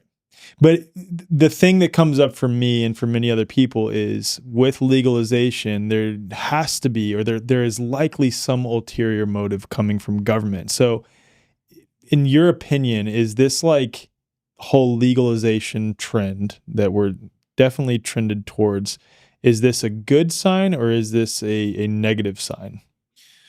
So I have very mixed feelings about it, I have to tell you. Because for the most part, fundamentally, I mean, your government hates you and the pharmaceutical is trying to kill you. Like, that's what's going on. I hate to say it. Maybe it's going to change now with RFK. Maybe your government will start to love you and all these kinds of things. But like, if you're just being a parent, you got to read the tea leaves. Like, everything your government is fundamentally tries to tell you to do is to kill you, and everything pharma does is to keep you sick and sicker. So if you think for a second that the government and the pharmaceutical industry that does the wrong thing with every single issue is suddenly going to do the right thing with this issue, you're out of your fucking mind. Right. You're just like past this prologue. Like, just Americans, we can be honest about our history, but we look at current events through an ahistorical lens. Totally. We just don't like when 9/11 happened, I'm like, okay, but what about the Gulf of Tonkin incident? Like, if we lied about that and made that shit up, like, why are we telling the truth here? Okay. If we lied about the CIA and crack cocaine, like, why is this thing truthful? So and the other thing too, like, for guys like us and the stuff we're into, like, nobody knows a fucking thing. Like, what is science, Science is something that was literally started by Rockefeller and Rothschild when they got together and they said, we got to figure out what to do with all these excess chemicals from making fuel, and how can we use them? And then they're like, oh, and even if we keep people perpetually sick, we can create more industry and use more and more of them. And then if we penetrate the medical schools and we bring all these doctors to London and we wine and we dine them and we get them laid at brothels, and we tell them that we're going to that if they just stay with us, they're going to be the deans of their medical schools. Like, we could write the textbooks. We could buy the textbooks companies. We don't know a fucking thing. Yeah. Your whole discourse that you did on toxicology versus virology, like, it's the truth, man. It's the truth. And we've been so institutionally lied to and so propagandized that if you think for a second that this plant medicine that isn't self-perpetuating, like, you can do it once and be healed and never need to do it again. How's that going to work out for your business model and your shareholders? It's a good point. They're going to find a way to denature it so it gets you a little bit sick, keeps you a little bit addicted, has a little bit of a side effect, and does something. They manipulate it away. I mean, look what they've done to tobacco. Tobacco in its pure form is the holiest of holy plants. Takes your prayers straight to heaven. Okay? It has been so corrupted that it's now completely, with everything they've mixed into it, a completely toxic substance, and all the pesticides and fungicides and herbicides that they spray on it. So don't think for a second they're going to do the right thing for it, because they have no capacity. And unless they show themselves otherwise, this is how I'm operating. And then I don't want my practitioner to have to go to their schools and get their degrees and get their education. I have this theory that I call exquisite miseducation. You go to all the right schools, you get all the right degrees, you jump through all the right hoops, you have all the right self-validating mechanisms, all the annals of professionalism and degrees, line your walls and award you, but what you learned was fundamentally flawed. Yep. I have never met a midwife or a psychedelic therapist who isn't an extraordinary person. Best of the best, self-educated, incredibly educated, they know what they're doing. That's who I want leading my journey. I don't want some fucking asshole guy at Johns Hopkins who's like secretly doing work for the CIA and taking notes on all this thing, or might be having some clear screen in the room where I'm getting double mirrored. Right. Like, fuck that. Yeah. Yeah, So, totally. And also, the other thing, if you're reading the weed game, as soon as it becomes legal, no one's going to have any fun and no one's going to make any money. Mm. It's going to suck. Mm. That's a good way to look at it. It's going to suck. I mean, run a clean business, pay your taxes, give on to Caesar what is due to Caesar, but like, let the free market handle it. Mm. Let the qualified people who are making committed and great products, handle it. Let these qualified, wonderful psychedelic therapists and these healing centers that are now emerging, let them handle it. I don't want the government or the pharmaceutical industry involved in my business or my family at all. Right. Yeah, and you can almost say like the product will speak for itself then. And I've heard nothing but good things and experienced nothing but good things with Brain Supreme myself too. So with that being said, let's talk about some of the products you have and also just your approach to formulation. Cool. Okay, well, the first thing I'd like to do for your listeners, although I have a feeling most of them are pretty adept, let's just set the context up of like what mushrooms are all about. Mm-hmm. So I am a little bit decidedly anti-science. Like, so if you want, I've had maybe 3,000 conversations on how to microdose. It's a stupid thing to say, but I might be the world's leader in terms of microdose coaching. There are so many better people when it comes to brain science and mushroom science than me. Like, I'm not even close. I question all of the things about receptors and things like that anyway, because I think a lot of people in the health sciences world have come to a sort of unfounded certainty regarding the mechanisms of what happens at that level that they can't possibly know with certainty. Yeah. Because once you qualify and quantify it, you can start to then formulate it, trademark, patent it, and register it, and then ultimately commodify it, and you can make it intellectual property, and then you can sue other people about it. So I have like this weird resentment. Huberman does some great work on this subject and so forth, so go watch one of his podcasts. But the basic science of psilocybin, I'm going to distill a 90-minute Huberman podcast into this one sentence. Psilocybin at the macro and microdosing level moves the brain in a beneficial direction, and we don't really know why. There you go. It. I appreciate that so much because, like, for me, it's a weird thing when you are trying to figure out exactly how these mechanisms of actions work. But again, you're just speculating. But a lot of people speak on what is inherently speculative in an assertive way, which they can't possibly know what they literally can't, especially because most of this is done in vitro, and then assuming that applies to in vivo in the human body is a major assumption. But because all our modern system wants to do is deny your feeling. Yeah. They want to get you in your head and out of your heart because your heart knows, your body's intuition knows. Mm-hmm.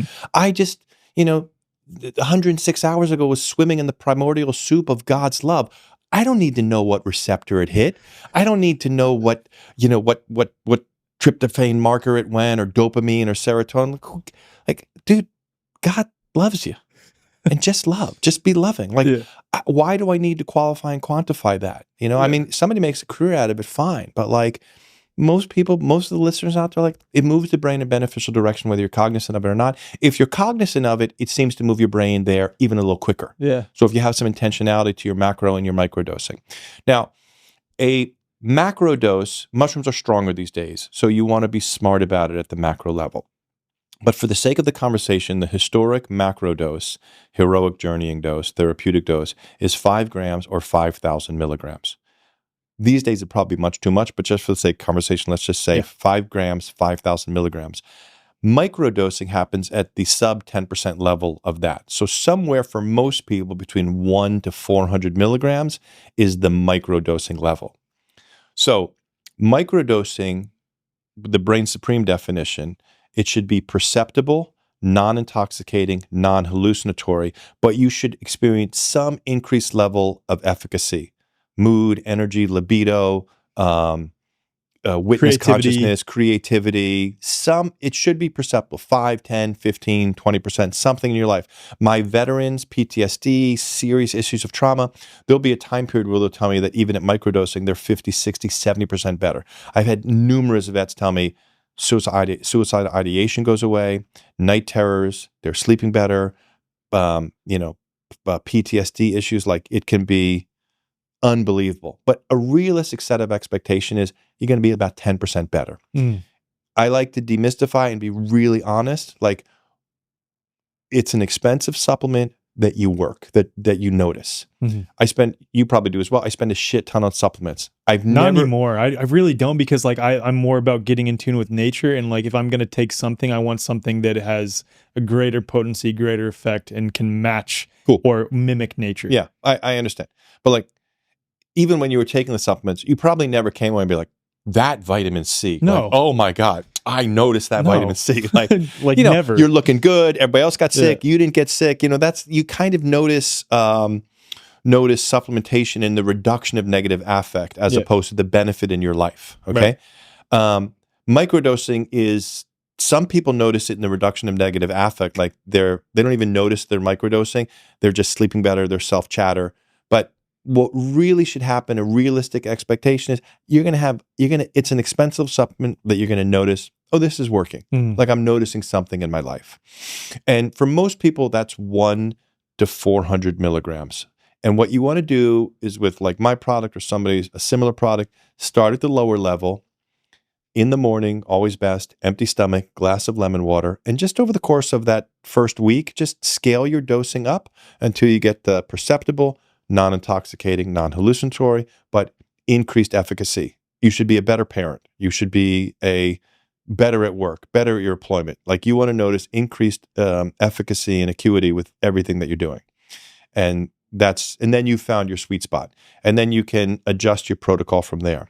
Now, I want to get back into the microdose coaching in a second, but because I want to give a responsible understanding of the heroic and therapeutic dosage. Now, always best to do the heroic and therapeutic dosage in a supported environment with somebody who's holding space. Not 100% absolutely necessary. What is necessary, in my opinion, with these things, now I don't coach at the therapeutic level. I refer people, I have a wealth of experience there, but I don't handle that kind of coaching experience. But what I would say, if time, money, the right person to be in the room, you have to be really honest before you go into the heroic journey where you sit emotionally and psychologically. If you've got some bends along the road, you had some trauma, you had some divorce, but like fundamentally you're making it in the world, you're running a business, a family, you're a fundamentally decent and a successful human being that's making your way in the world, you can manage the experience yourself. Better to do it in a supported environment. Also better to do it in a little bit of stages, especially with mushrooms these days, because they can be wildly potent. So like I recommend people do a recreational dose of about 1.5 grams first to know what they're getting into, to dip their toe in the psychedelic waters, and then 2 to 3 weeks later prepare for their larger dosage. Because you don't want to go too far into the deep end with these things if you have to do it on your own, okay? You take it in stages, do a recreational dose, take 2 to 3 weeks off, prepare yourself, then do your therapeutic dose. Set and setting, playlist, music, ringer off. I always find psychedelic dosing during the daytime to be a little bit easier than the nighttime. Shit can get weird at night. And when you come out of your dose at 2 a.m. in the morning, it's like, it's not the best time unless you're like really strong psychological. Like I don't even like to do that. And I'm pretty well versed. Like if I'm doing a journey, I want it at 9 a.m. You know what I'm saying? Because then I got all day to integrate and so forth. And I can see the sunshine, the daylight, and I can see people that I know and I love. Like to wake up alone in your apartment, like, holy shit, like not smart. If you have real issues of trauma, abuse, hard things you're working through, you 100% should be in a supported environment. It is really irresponsible to do it alone, and it could go not well. Yeah. I mean, I don't think it's going to go like mortally bad. If you look at through the annals of psychedelics, like there's almost no deaths, no ODing, nothing like that. But it's just not going to be really as a beneficial and wonderful an experience as it could be, and it really should be. So just be honest with yourself, like, hey man, like I got some serious shit that I'm working through. I've got some serious trauma. I need to find a good therapist. And a good like psychedelic therapist, what they do is it's the set and the setting. So they create the environment, and then they just hold space for you. They let you know a little bit where you're going to go into, so you're prepared for the journey. They'll give you some mantras, some keywords, allow, it's just love, whatever it might be. And then they're going to let you have your experience And if you need, a hand on your thigh or your chest or somebody to squeeze your big toe, you can they'll be there for you, but they shouldn't intercede in your journey. Mm-hmm. You should have, your own journey. There's also this guy on Spotify named East Forest. I love East who Forest. Does these mushroom playlists. Yeah. And so what I advise with that is don't destroy the novelty of it, but give it like a scan through. Just like, listen at minute 5, listen at minute 9, listen at minute 67, listen at minute, 2-hour mark, just to make sure that you jive with this and it seems right for you, and then have the novelty of it during your experience so you can be kind of taken. So you really can create the environment on your own, but you got to be really honest about where you're at emotionally and psychologically. And then approach it. So that's my kind of warning as somebody who's experienced in the field and how to approach it, what I think is as responsibly as possible. Now, getting back to the microdosing. So if you're new to microdosing, I always think you should take what we call our supplement protocol. The first 2 weeks to maybe a month, you do 5 days on and 2 days off. You want to find your sweet spot because there's no hard science here. There's no best way. Psilocybin works on your own neuroanatomy. So I don't know, you look like you're 215. Literally, I'm 215. I'm really good at that. I'm 240, but and maybe your wife is 127 pounds. Yeah. So our neurological needs are not the same. Like she might need a 400 milligram microdose to be at most effective, and you at 215 might need 1 capsule's fine. I feel a little woozy with 2. So you just have to limp into it and kind of experiment. So 5 days on, 2 days off, best in the morning, best on an empty stomach, best with a glass of lemon water, best if you can wait about 90 minutes before you eat. And the first time you do it, just demystify it. Like, do it on an off day. Don't do it on a work day. Don't do it on a stressful morning when you're banging out kids and lunches and sandwiches and carpooling. Like, figure out how to work with these products. And I always look for emotional freedom. Like, I always want emotional freedom in my life. So start on an off day and then just scale your dosage up till you hit that optimal place where, oh yeah, I think I'm 15 or 20% better. And then the other thing that can happen on the supplement protocol is you can scale upwards over the course of the week. So for instance, when I'm supplement dosing, I will do Monday, Tuesday, Wednesday on 2 capsules, which is a 200 milligram microdose. And then I'll do Thursday and Friday on 3 capsules. So it's a 300 milligram microdose. So I scale up over the course of the week. Some people like to then stack. They like to take a genius and a feel good, or a genius and an athlete. But then there's some people who are like, you know what? I like to take one at 8 a.m. and then I take the second one at 1 p.m. I don't have to go for my coffee in the afternoon, and it's still not sleep disruptive.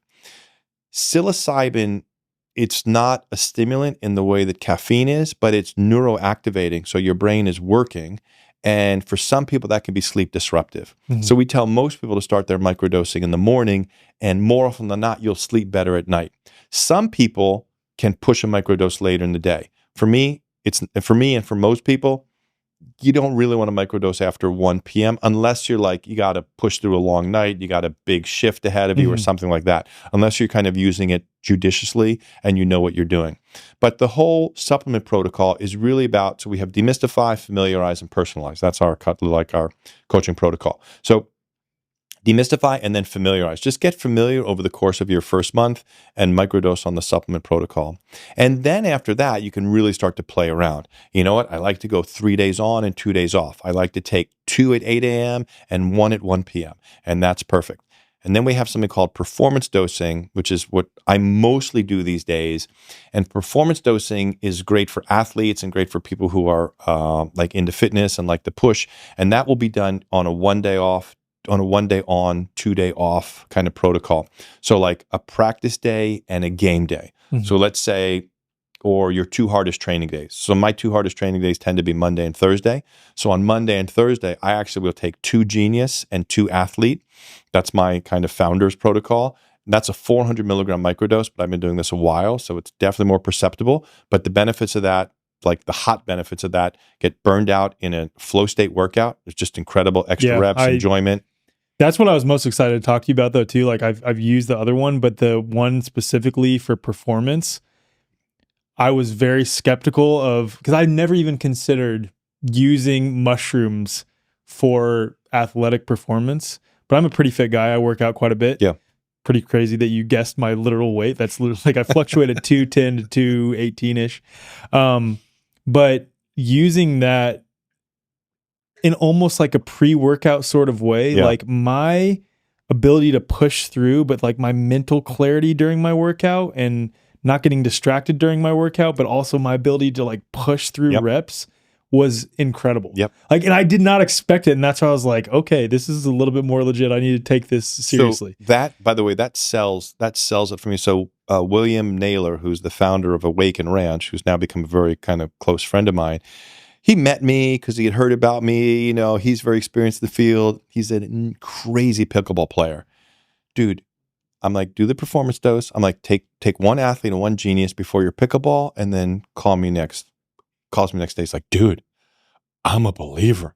He's like, that ball was huge for me.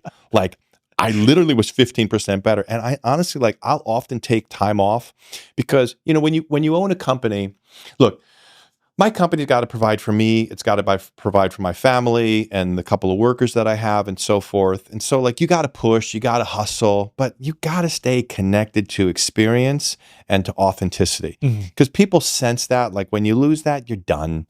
You know, you're going to be just another fucking phony out there running on fumes and terrified for your own existence and your family. And I don't want to live that way. So I take big breaks, especially we tend to come out with a new batch like every 3 weeks.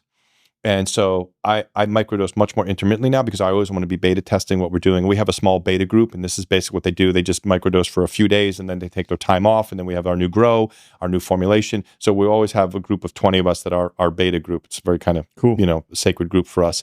And I will notice in boxing class, I started going to morning boxing class again. I got my son a gym waiver so he doesn't have to go first period. So we've been doing all kinds of great workout stuff. And two of the days we go for boxing class, that rhythm section, when that ball on the bungee cord, it's like bunk, bunk, bunk, bunk. When I'm on my performance dose, I'm like, wow, bunk, bunk, bunk. It's just like, because I'm shit at the boxing anyhow, you know, like, but it's just incredible. It just slows down. And you know, when you're an athlete, did you ever read Outliers? No. I forget the name. Maybe you can check online. The book Outliers. I forgot the writer. Okay, He had a real heyday heyday in the early 2000s and 2000s. Forgot his name for a second. I'm sorry, the wrong book. Atomic Habits. James Clear, Atomic Habits. Okay. Amazing book. The first chapter of Atomic Habits deals with British cycling in the late 1990s. They were gearing up for the 2012 British Olympics, and British cycling had never won any awards. So they hired this new cycling coach to run British cycling, who had a management theory called the aggregate of marginal gains. All he looked for is a 0.5 to 1% improvement in every category imaginable, every category.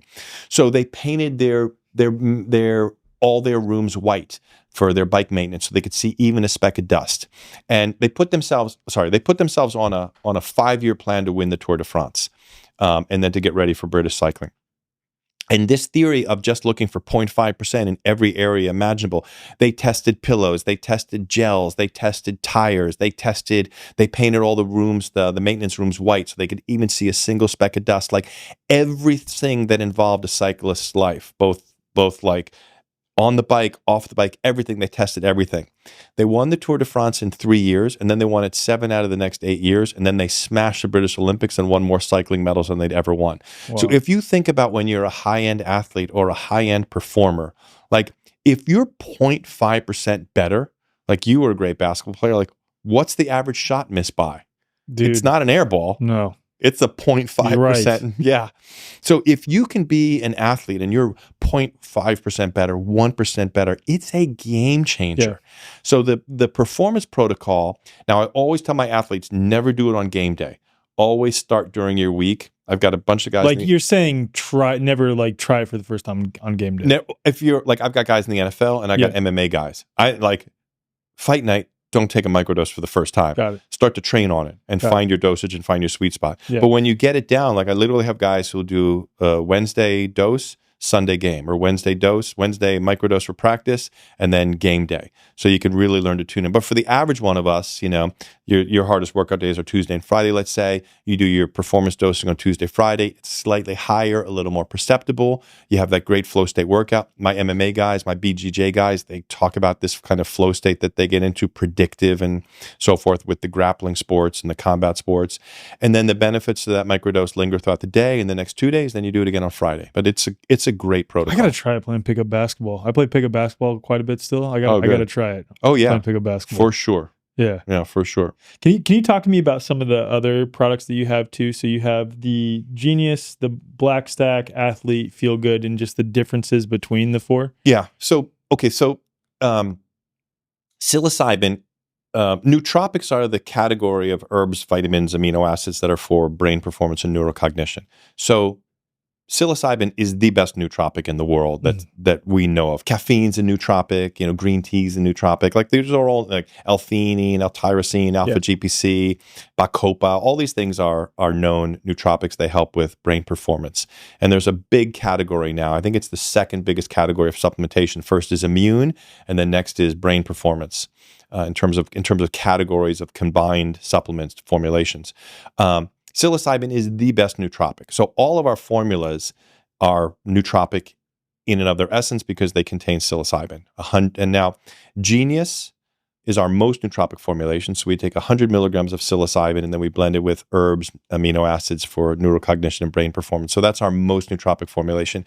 Then we have Feel Good, where we take 100 milligrams of our proprietary psilocybin that we created, and we blend it with herbs, nutrients, for heart, mood, libido. It's our emotional support formula.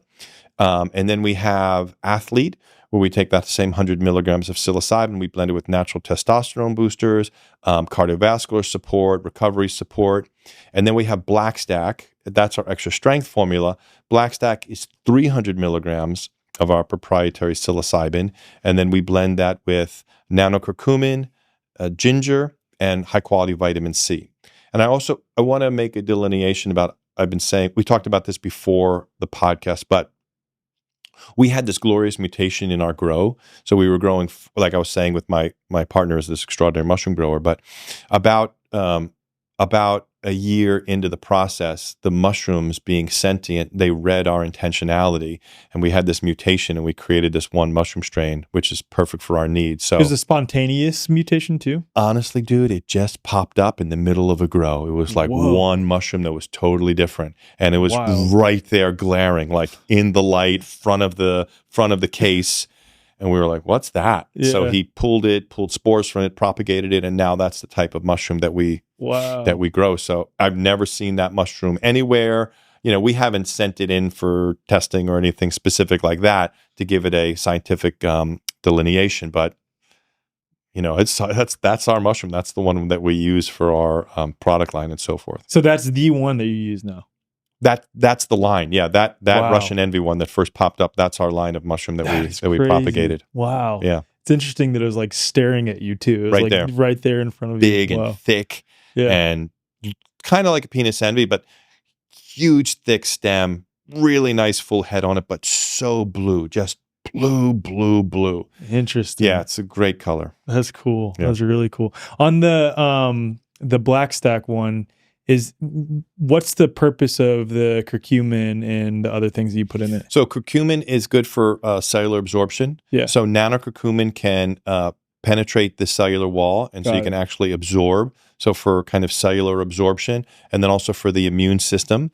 And then ginger, because you can go a little heavier on that one if you wanted to play around recreational, or some people need a stronger microdose. I have one retired NFL guy who literally needs a 700 milligram microdose. So at that level, somebody might get an upset stomach. So we just put ginger into it. And then vitamin C, we put vitamin C in all our line, high quality vitamin C, because you eat psilocybin, it hits your liver, it converts to psilocin, then your brain absorbs psilocin, you have psilocin receptors in your brain. That conversion process is facilitated with a number of things, but particularly really good vitamin C. Helps facilitate that conversion process. Got it. Okay. Can you talk to me about some of the let's just say sort of high level studies that you've come across, or maybe even ones that you guys have conducted in-house if you have, and if not, that's totally fine, but studies that you've come across on the efficacy of microdosing.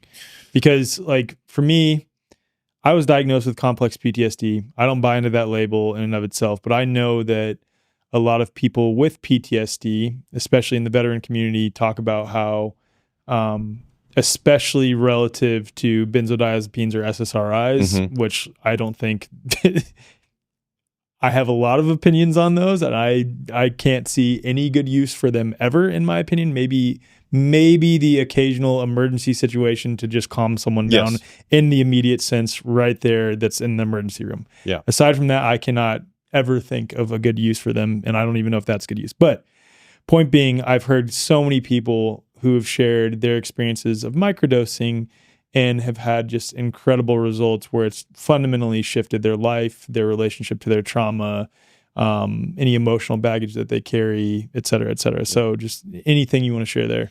Yeah. So it's interesting. We just were contacted. So at this boxing gym, I gave a bag to one of the instructors there. He's a huge dude. This kind of shows you how microdosing is so interesting. He's not the tallest guy, but he's a tank. He's just a tank, sweet guy, terrifying, but sweet. And one athlete is too much for him, but he can take genius. So this is where like the nuance, like he was too laser focused, too intense on athletes. So he takes genius. Genius gets him creative and flow state, which is great. Athlete was too so that's where. So he takes creative in the context of working out. Yeah, it's so better for him. He athlete, needs more creativity. Athlete just amped him up too much. I can see that. He was too intense as an instructor. He was ready to compete too much. He found it got in the way of his instruction because he was too intense. He was ready to go into kind of combat mode, performance mode. So that's like one of the things. So he gave it to a buddy of his who goes to it, who literally, there's these really interesting guys who just figured out a way how to do clinical trials outside of the FDA. And they're going to start working with us very soon. So we're going to have a whole body of clinical trials. Clinical trials are enormously expensive and time confusing, like $500,000 and so forth. So we haven't approached it. Case studies, literally it's just me and two other guys. So it's like we haven't even done case studies. The one thing that I've said is I do coaching phone calls every day. We've sold 10,000 of these things now. 4,500 of them we sold before the website was up even. So we were hand selling, hand sold. So I've had all these conversations. So the best thing you can ask me is like the conversations that I've had and what's the anecdotal, real feedback that I've had. So I've had numerous veterans who suffer from terrible night terrors, who literally 4 or 5 times a year roll over and attack their spouse in their sleep. It stops immediately. They start sleeping immediately better. I've had numerous veterans who suffer from suicide ideation and terrible PTSD, immediately tell me 50% to 70% remediation in their PTSD and their symptoms, like absolutely extraordinary. I have a women's wellness clinic, psychological wellness clinic in one of the mountain states. They've taken 4 women off suicide watch. Wow.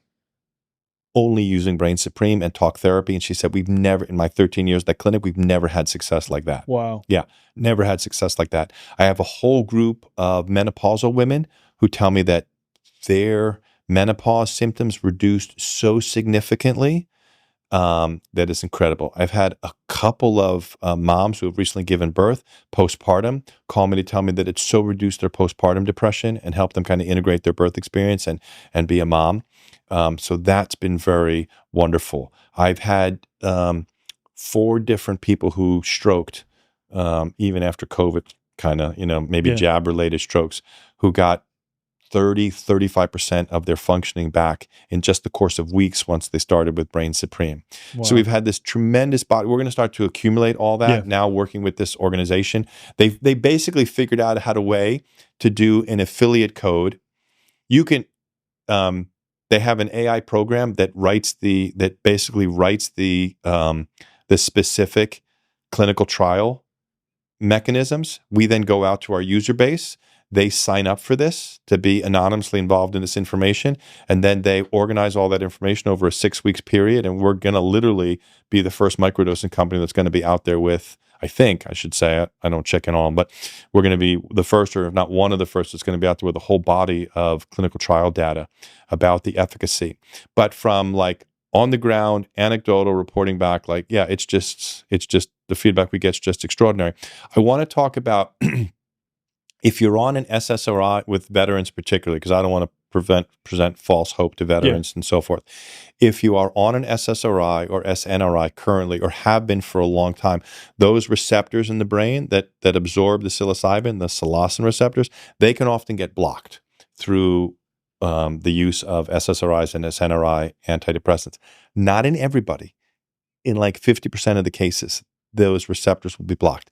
There's still a benefit to taking a microdose, and then you can stay with your microdosing and slowly, responsibly, under like a good naturopath, alternative practitioner, osteopath, reduce your antidepressants, stay with your microdosing, and you can exchange.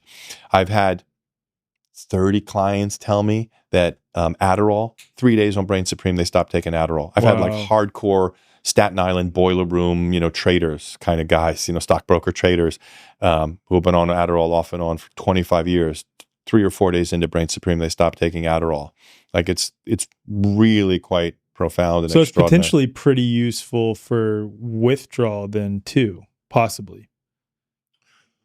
So because psilocybin is non-addictive and anti-addictive, it can definitely help. So I do have, so we're sold in, we've got 17 functional medicine clinics, integrative medicine clinics, wellness clinics that keep the product behind the counter, and they recommend it on, a per patient base, but they move a lot of product. It does very well there.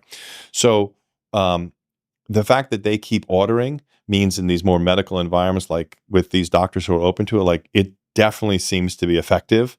And then we don't edit our reviews or filter our reviews at all. Our reviews, like, they tend to be quite extraordinary, and people have like, anywhere from like how I position honestly 5, 10, 15% bump to these more extraordinary results that happen. I recently was contacted by a spouse of a law enforcement in one of the Western states, and her husband so struggles with like PTSD and depression about his job. And she said it's been amazing for the two of them. Like literally, they got their lives back. So we get that. The interesting thing with psilocybin and like, Brain Supreme, maybe other products like Brain Supreme, there's other good ones out there. I think our mushroom makes us a little bit unique, but there's other people who really give a shit about the mushrooms they grow as well too. So we don't own that sector. Right. I think we do a really appreciate that. Yeah, it's just the truth, man. There's a lot of good people in the space. There's a lot of shitty people who failed in the weed industry and are throwing up huge, grows of golden teachers and hoping to make a buck. But like, there's really, really good and committed people in the space as well. What we found with mushrooms is they have this way of meeting you at the level of your need. So look, if you're a hard driving type that's pushing, you just need a 5 or 10% bump in your life, you tend to get that like 5 or 10% bump. Like, but if you're like really down and out and you need some real support, like very often it's there for you. Like the mushrooms meet you at the level of your need.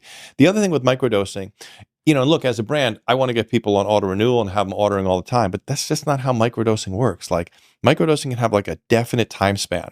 We tell people to go for about a month and then take a week off so you can kind of flush, take 5 to maybe 10 days off, and then you start your next pack and you go for it and you play around. You change your dosing around, you change your days around, you kind of play with it. But like the mushrooms are going to speak to you. Like you might want to keep doing it, but like the mushrooms might say, hey, you know what?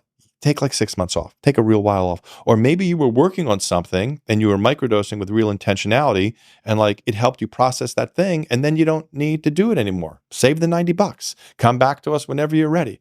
Like I get it. I want to, if you really want to be about health and well-being, you got to support people, even if it's like you lose a couple sales each month. That's just what love asks you to do and kind of how you got to go about doing it. Yeah. So microdosing is very specific. If you have been on an antidepressant or SSRI, it can block the receptors. At University of Texas, they have the Dell Center for Psychedelic Research and Therapeutics. One of the first, I think, white papers they wrote was about how the antidepressants will block those receptors in about 50%. Not always. You won't know until you try it. The thing with, I have this personal theory, that psilocybin is a very powerful anti-inflammatory, and it can pierce the blood-brain barrier. So it reduces inflammation in the brain. We carry inflammation everywhere in our body. It reduces inflammation in the brain, and it reduces ocular inflammation around the eye, and then inflammation in the inner ear. So we've had cases where people are seeing a little better and hearing a little better. So even if you're not getting the kind of psychedelic bump or boost that you might like, you will start to experience some of the anti-inflammatory benefits in your brain and in your eye and in your ear. So it's worth, like, look, if you bought a pack, like, just try it for a month. You know, the other thing with people is, like, sometimes they expect miracles. We're like, I expected a miracle. I'm like, take a breath, you know. We're good people. We're not lying to you. We're not hustling you, you know. If you want your money back that badly, yes, I'll send it to you. But, like, you know, we're pretty honest. I'm pretty honest in all these conversations. Like, give yourself some time with it. And some people, they notice day one. Other people, there's what we call the reduction of negative affect. Like, I had this woman from Chicago. She paid for the coaching course, and she was desperate, you know, divorced, single mom, like, just going through it, you know. She was desperate for an energetic support and a real bump and so forth. And, you know, she calls me after a week, and she's like, I don't, you know, because with I talk to anybody. I return emails. I use voice to text. There's filled with punctuation errors and malapropisms, but I tell people, and I have a little tag at the bottom, like, I respond to these things. I think I've seen that in your, I respond as quickly as I can, but, like, in order for me to do that, I have to use voice to text. So just be cool and roll with it and have a sense of humor, you know. And so I'm very responsive to my customers and clients as soon as I can be. But when you pay for a coaching course, you get, like, a first 45-minute or hour phone call. Usually 45 minutes covers it, and then you get a bunch of follow-up phone calls. So I gave her the coaching protocol. She's a week in. She's like, I don't really know if I'm noticing anything. I'm like, all right, well, look, hang in there with it. You paid for it. You got my coaching. Like, let's go through it. So in 3 weeks, she finishes her pack, and she's like, I finished my pack. I don't know, maybe. I'm like, okay, take your week off, and then let's just, you know, call me during your week off. Let's see. She calls me on day 4. She's like, oh, I get it. I'm like, what? She's like, the voices are back. You know, she goes, I had this slow reduction of negative affect where all the shit inside my head would just yammer at me. It got quieter and quieter and quieter. So subtly that I didn't even notice it, she said, because this is just how a human being should operate. A human being should not operate in a state of perpetual self-condemnation. Yeah. Right. So when suddenly you're just normal, you're like, you don't necessarily notice that you're just normal. Right. So, but on her week off, it all came back. She's like, I get it. So sometimes people get this appreciable bump. Like William, he's like, dude, I love you forever, man. You changed my pickleball game. I'm smashing it. Yeah. Other people, like, you know, this other client, she's like, it took me 3 weeks, but now I understand. Like, it just reduced the self-chatter in a slowly, almost sub-perceptible way. But yeah, I'm totally happy on it. So you kind of got to work with it. It tends to work for just about everybody in different ways. If I have 100 customers and I rule out the SSRI and SNRI crowd, I'm going to have about 3 that are really psilocybin resistant. I'm going to have 1 that can't seem to be cracked. Okay, just so people out there listeners know, like, it doesn't work for everybody, works for most people. I've developed some tricks. This is what kind of makes me unique because I've had 3,000 conversations. So if you seem to be psilocybin resistant at the microdosing level, those receptors in your brain can be dormant. If you can do a 1.5 gram recreational dose, in 99 out of 100 times I've faced this, it turns those receptors on. It's the most amazing thing. Like, maybe somebody helps them, I don't know, but they get 1.5 gram of true mushroom or maybe a chocolate, something that's dosed more appropriately. I don't want them to do it with Brain Supreme because I don't want all the vitamin C, and I just want the pure product to turn those receptors on. They do a 1.5 gram recreational dose. They have a nice little experience. It turns, and you're going to know, like, if you're truly psilocybin resistant and you do 1.5 grams of a good mushroom, hey man, you're an outlier, and it's usually a redhead. Crazy enough, it's like this whole thing. Interesting. Yeah, man. If I have 1 person out of 100 that doesn't respond to psilocybin, it's almost always a redhead. That is so interesting. It's crazy. Yeah, but you know, redheads with pain receptors and drinking, there's all these things with redheads. Redheads feel pain more, but they can tolerate much more of it. Yeah. And then the whole thing with alcohol, redheads can drink more and so forth. It's a little bit true with psilocybin, I found. But for like 99 out of 100 times where I've had these instances, you turn those receptors on and then they respond to psilocybin. The other thing with psilocybin, the only other like real issue that I've learned about through this coaching process is if you get sleepy, psilocybin at the microdosing level is a great indication of neurological health and overall biological health. It will sometimes point out an issue of where you need some attention. So if you get sleepy during your first few times you microdose, I've never not been correct. I've been correct 100% of the time in this when I've diagnosed it. They're like, I get so sleepy. I'm like, okay, most likely you're dehydrated. Most likely you need some quality salt and electrolytes in your life, and then you need a little magnesium at night. Now, this might solve a lot of things, but it certainly solves it when it comes to microdosing. So I'm like, get a real quality electrolyte, change your salt to either like Celtic salt or Baja Gold. In the morning, when you take your microdose, lemon water, put a pinch of that salt right under your tongue. You're going to get 91 of all 92 trace minerals. Take a big gulp of lemon water, take your microdose, drink some more lemon water throughout the day, put a little LMNT or some high quality electrolytes during the day, and then I like I have no affiliation with this company. I like the Bio Optimizer Magnesium Breakthrough. It's got like all 7 forms of magnesium. Take the magnesium before bed, call me in 3 days. They're like, oh my God, microdosing's great. I'm sleeping so much better. I'm like, yeah, you were dehydrated. Your brain was dehydrated. You need better salt in your world. So that solves that problem. And then we made a formulation one time. We were really into nano-curcumin, and we had just come upon this amazing source of really high-grade nano-curcumin. So we increased the nano-curcumin in our Blackstack, and we never get complaints about Blackstack. We started getting a few complaints about potency in Blackstack. And too much? What we found, that it wasn't effective anymore. Oh, not effective. What we found is that somehow high-dose nano-curcumin at the same time as psilocybin in like 20% of our which is a high number of our Blackstack subscribers, it was turning the active ingredient off or making it less effective. Interesting. Our beta group, we didn't notice it at all. But then we reduced the nano-curcumin and like, oh, I love the product again and everything. So there's like these little things, something about nano-curcumin and too much nano-curcumin and too much psilocybin, and psilocybin at the same time, kind of one negates the other a little bit in certain people. But the main thing that we can crack is the sleepiness. If microdosing makes you sleepy, it's almost always a sign of dehydration, improper salt, improper mineralization. Is there any contraindications that you guys have discovered? The worst thing that's going to happen with microdosing is like it just didn't work for you. Yeah. Like you spent $90, $85, whatever you spent, the special, this and that. Like it just didn't work. I've never heard of anyone having contraindications with it.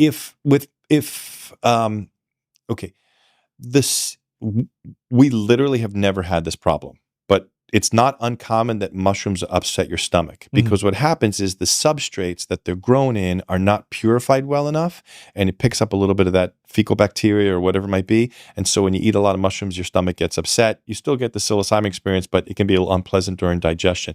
That's not the mushroom. That's a sign that the substrate isn't purified and there's some bacteria or mold or something in the substrate that gets drawn up into the mushroom. So that will occasionally happen. There are some people who are so steadfast in their position. They're taking it, but they want to make you wrong. And I'm like, oh, guess what? You wanted me to be wrong? And surprise, surprise. Like you didn't want it to work, and surprise, surprise, it doesn't work. So, but there are some people who have like the best of intentions, and sometimes mushrooms can push you in, can add a little emphasis to your emotions. So if you have like a lot of morning stress, like getting the kids up, getting them dressed, getting them out the door, like maybe wait to take your microdose until you get that first wave of stress over, because sometimes the microdose can just add a little like emotional intensity to the experience where you don't want the emotional intensity. You for want to better stay, and for worse. Yeah. In my so experience, if you find that happens, if you ever find that the microdose is pushing you into a little bit more anxiety, just take a breath, realize, okay, this might be what's going on, and just change your timing. Get your big push done, and then you can go on and take the microdose. Maybe take with a little bit of food, which is really not what we recommend, but sometimes that can help. So, in 10,000 sales, we've gotten like 2 people who said they had a headache. It turns out it was Ozempic side effects. One person got a rash. Turns out it was an Ozempic side effect. Damn. There's that many people on Ozempic these days? Dude, it's crazy. Oh, and and other thing is if you're worried, here's the thing. If you're worried about with my product or anybody else's product, open up a capsule, mix in a little bit of water, and then just right on the tender part of your inner forearm, just right here, just rub on that tender skin, just rub it around, and you'll know if you're allergic or you're going to have any kind of negative reaction to it. If you're somebody who's reacted to mushrooms in the past or anything like that, just do a little bit of the tender inner forearm test, and that'll tell you, usually with 100% accuracy, whether you're going to have any kind of negative reaction. But no, for the most part, like literally 1 out of 100 just doesn't find it that effective. That's it. Yeah. That's like not a big deal at all. Not a big deal. What I love about this though is like I look at, and I've shared this before in other episodes, but it's good to reemphasize that when you're consuming mushrooms in a very intentional way, first off, let me re-clarify what I meant on supplements earlier. Like for me, I've not ever that I can remember been big on synthetic supplements, like just not a fan. Like I do have Bioptimizer's Magnesium Breakthrough. I take that. I take like desiccated liver supplements and things like this, of course. But that's coming directly from the earth or directly from something that is cultivated from the earth. You know what I mean? Yeah. Completely different thing for me.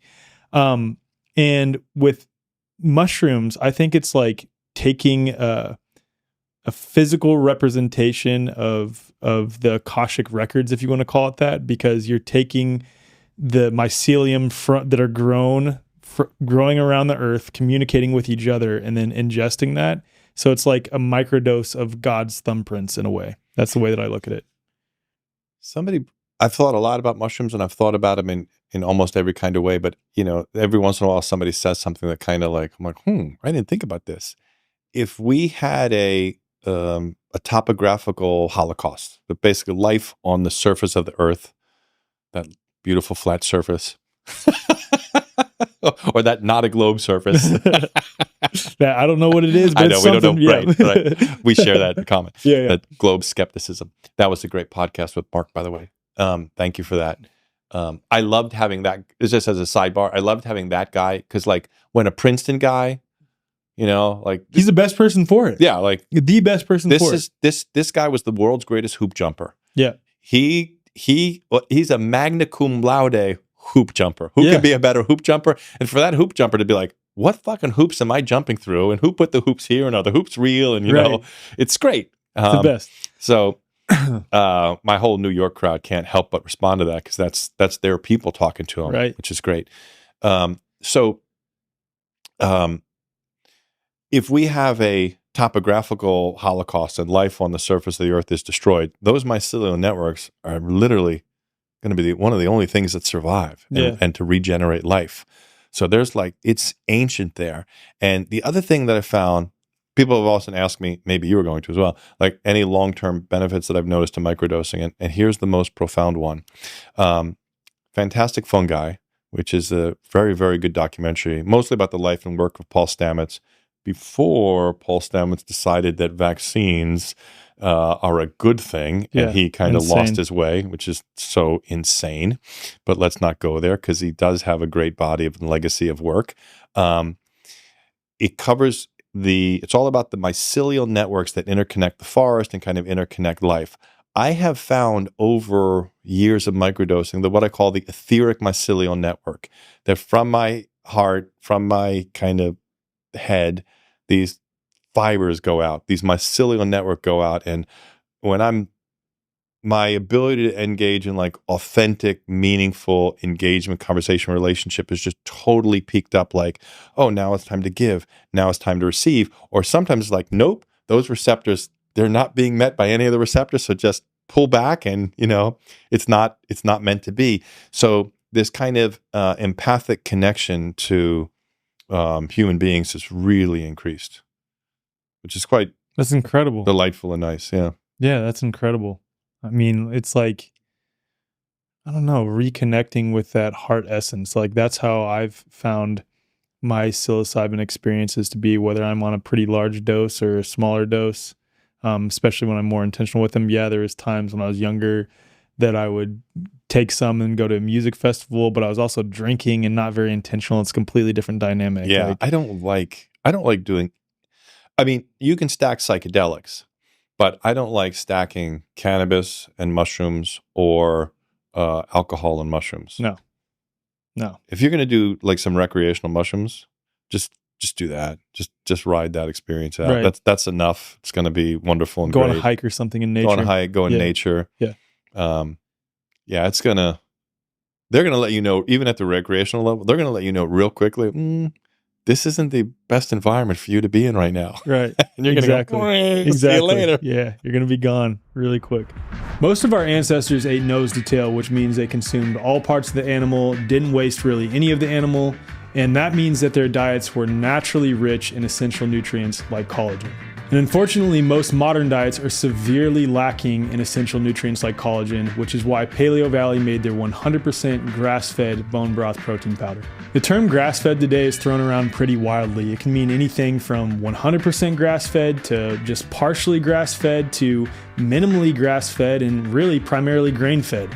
But Paleo Valley goes the extra mile to ensure their bone broth protein powder is sourced from 100% grass-fed cows. I have here in front of me the chocolate bone broth protein powder, and the ingredients in this are bones and water, organic coconut milk powder, organic cacao bean, organic chocolate flavor, organic monk fruit extract, and Himalayan pink salt. That's it.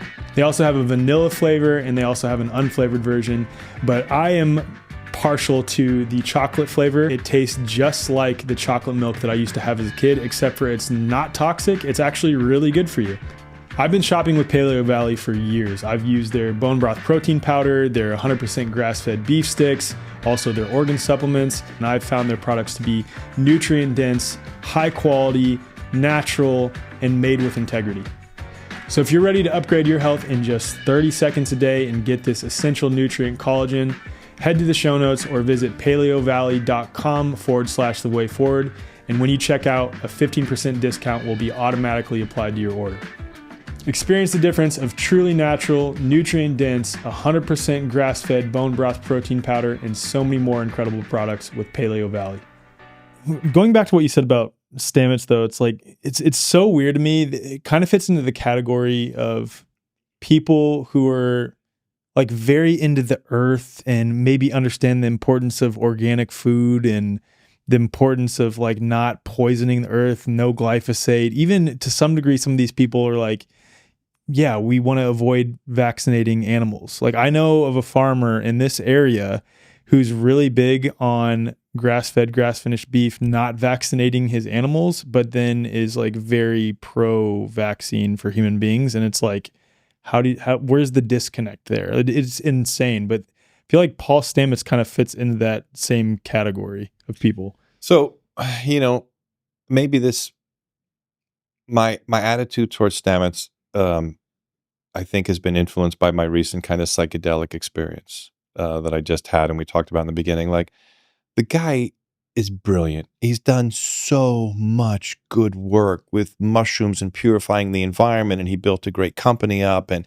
his whole thing with bees, and then also the cordyceps, using cordyceps in terms of for pesticides in your house and everything. Like, the body of work is amazing, but something happened with old hippies. So when COVID hit, we were living in LA, and I'm like, oh, it's going to be bad here. Plus, I had the farms up north that I mentioned. I'm like, let's go move closer to the farms. And so we moved to Santa Rosa, California. But we were right on the verge of Sebastopol. So that's Sonoma County. Sonoma County is the least, which is basically epicenter of, like, you had the San Francisco hippies, city hippies, and then the hippies that wanted to not be in the city, they were in Sebastopol, Santa Rosa, that whole Sonoma County area. So it's the epicenter of like world hippiedom. How close is it to Oregon? Oh God, it's 8 hours. Okay. Yeah. No, this is 75 miles north of San Francisco. Got it. Okay. Sonoma County, wine country right there. Cool. Big hippie territory. Literally, Sebastopol is one of the great hippie towns, or not great, whatever you want to say. One of the great hippie towns of historic hippie towns of the United States. So we left LA and we moved to Santa Rosa, and we were right on the verge. Santa Rosa, but much closer to like downtown Sebastopol where we lived. Sonoma County at the time was the least vaccinated county in the United States. Sebastopol was the least vaccinated town in the United States, and we were going to the Waldorf school in Sebastopol, which was the least vaccinated school in the entire United States. Within 6 months, it was outdoor classes, double masking, and pushing for every kid to be vaccinated. It is so wild to me how many Waldorf schools, which are based in Steiner's teachings, and Steiner was very outspoken. He literally writes, like, there will come a time when they're going to make a medicine. Most likely it will be a vaccine that's designed to steal the human soul. Yeah. Like, that's an accurate quote. Like, that's an accurate representation of what the quote is. So, but what I realized during that time is that there was the hippie movement, which came out of this oppressive 1950s homogenization manipulation, was also massively manipulated by the CIA. We are now coming to learn as well. But so much of it was what I thought as a child was like, oh, these kind of cool virtues reacting to this vanilla society, oppression, racist, homogeneous. And while that's partly true, and there's a manipulation around it, the other part comes from this hedonism and this selfishness that I want to drink when I want to drink, smoke when I want to smoke, fuck who I want to fuck, whenever I want to fuck, as often as I fucking can, and I want to work when I want to work, and I don't want to be told what to do. There's a selfish, hedonistic aspect to being a hippie. And now that these hippies are octogenarians and 80-year-olds that have to like live in the world and can't be fucking and smoking and stoned all the time, and they're teachers at the Waldorf school and everywhere else, it's now your kid's a germ bomb and your kid's going to ruin my good time. So put a fucking mask on that kid and vaccinate the shit out of him. Because that same selfishness that wanted me to smoke, drink, fuck, party whenever I wanted to, now wants me to be healthy, fine, safe, and not be affected by you. So there's this, at its core, there's this selfishness to it. And that just exploded out. And then you combine that with people don't realize how effective propaganda is. Yeah. Like you need to study, not you, I'm sorry, but people need to study Chase Hughes's work. You should just do a deep dive on Chase Hughes' podcast. I just did a podcast with him. Cal Callahan, the Great Unlearned, did a fantastic podcast with him. I thought Rogan's podcast with him was decent, not great. There's a whole bunch of them out there. Like, you need to understand psyops. They work. They really work. And so, even a guy like Stamets, who's now been awarded and received so many accolades from the system, he's now part of the system. He's doing work for the government. So what we're talking about with Stamets is that Stamets was on Rogan over a year ago now, and he basically was talking about using the agarikon mushroom to be given simultaneously an agarikon injection, or you take agarikon mushroom at the same time that you get a vaccination, and it reduces vaccine reaction. And because people won't have the same reaction to a vaccine, the agarikon mushroom can be used to reduce vaccine hesitancy. Literally, Rogan was like, Rogan didn't go there. Rogan kind of let him get away with it, but like the whole mushroom community went, what the fuck? Yeah, what the Even hell? Rogan said, why not just take agarikon to boost your immune system? And Stamets didn't have a good answer for that. Stamets literally went on that podcast. His stutter was back much more than it usually is. He seemed like a Manchurian candidate. God dang, man. It was so weird. So, but I don't want to destroy the guy's legacy because he's done all this amazing work. Yeah. But like, propaganda works. Propaganda is really effective. You're not immune to propaganda. And if you think you are immune to propaganda, you're more suggestible than you even think or know that you are. So that shit really works. It hit the hippies really hard. It dug into their inherent and trained six decades of selfishness to make them like incredibly stupid and short-sighted. And now they're all fucking poisoned and dying of blood clots and turbo cancers and everything else. And it was a heartbreak, especially at a place like Steiner and the Waldorf school. But like, getting back to the Stamets thing, like, it made me question, like, what's the whole point of microdosing, macrodosing, of doing all these things? Like, if you can be so fucking stupid not to realize that COVID's bullshit and suddenly Fauci's a good guy and the NIA and the NIH, like, there's this line from Steinbeck. It's amazing how hard it is to get a man to understand something when his livelihood is based upon him not understanding. Yeah. And that's Stamets right there. That's him right there.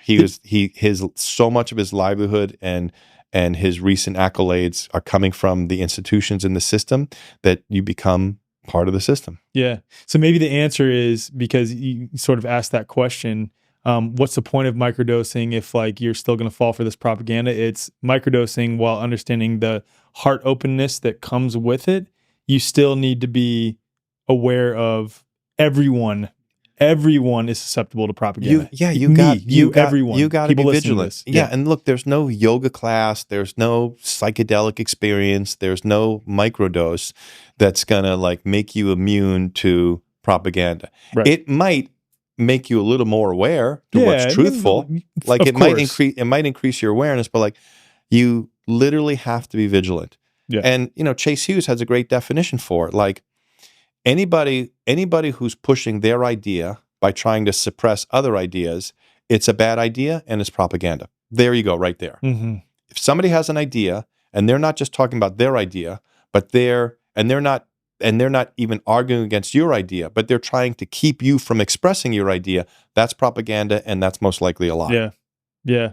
His work has been incredible. I've dived in that lately because of you, actually. Yeah. I was not familiar with him before. He's pretty incredible. Yeah, he's a great guy. He's a big Brain Supreme fan as well. That's how we met. Awesome. Makes sense, too. Yeah. A lot of people in this area, I know Chase isn't in this area, but a lot of people in this area that I know are really big fans of Brain Supreme. So it's cool, man. It's awesome. Let's go. As a final question, because of your time playing football and because the truther community is very split on this, let's say, and I'll preface this with my own perspective on sports being, quote, rigged. And I have to ask because you're college football player yourself. So I think sports at the professional level, and again, I'm totally speculating here, are rigged insofar as referees can absolutely be corrupted to miss calls, to make certain calls to favor one team or the other. Totally could see that. Coaches intentionally being paid off to or being told not to make certain play calls, things like this. Possibly some players in some cases, which can be done easier in the NFL than in the NBA, in my opinion, because NFL football is much more of an athletic-oriented sport with a lot of technical skill, but I think in basketball, there's way too much technical skill involved to where it cannot be faked at that level, in my opinion. I could be wrong on that too. But maybe the occasional player slips a tackle intentionally, possibly. But to say that all sports are all rigged 100% of the time is bananas to me. But with all that being said, you're a former college football player, played in the Big Ten. What are your thoughts on it? So, I've only seen this in terms of like Twitter and TikTok, but supposedly the charter, the corporate charter for the NFL says that they're an entertainment industry. That is true. That is true. Mm-hmm. So if that's the case, then yeah, it's like the World Wrestling Entertainment. It's like the WWE. Like you can definitely fix it. I think there's too much of a risk to fix and manipulate things at the athlete level these days. It's too uncontrollable. They talk. There's locker rooms. The consequences, the blowback.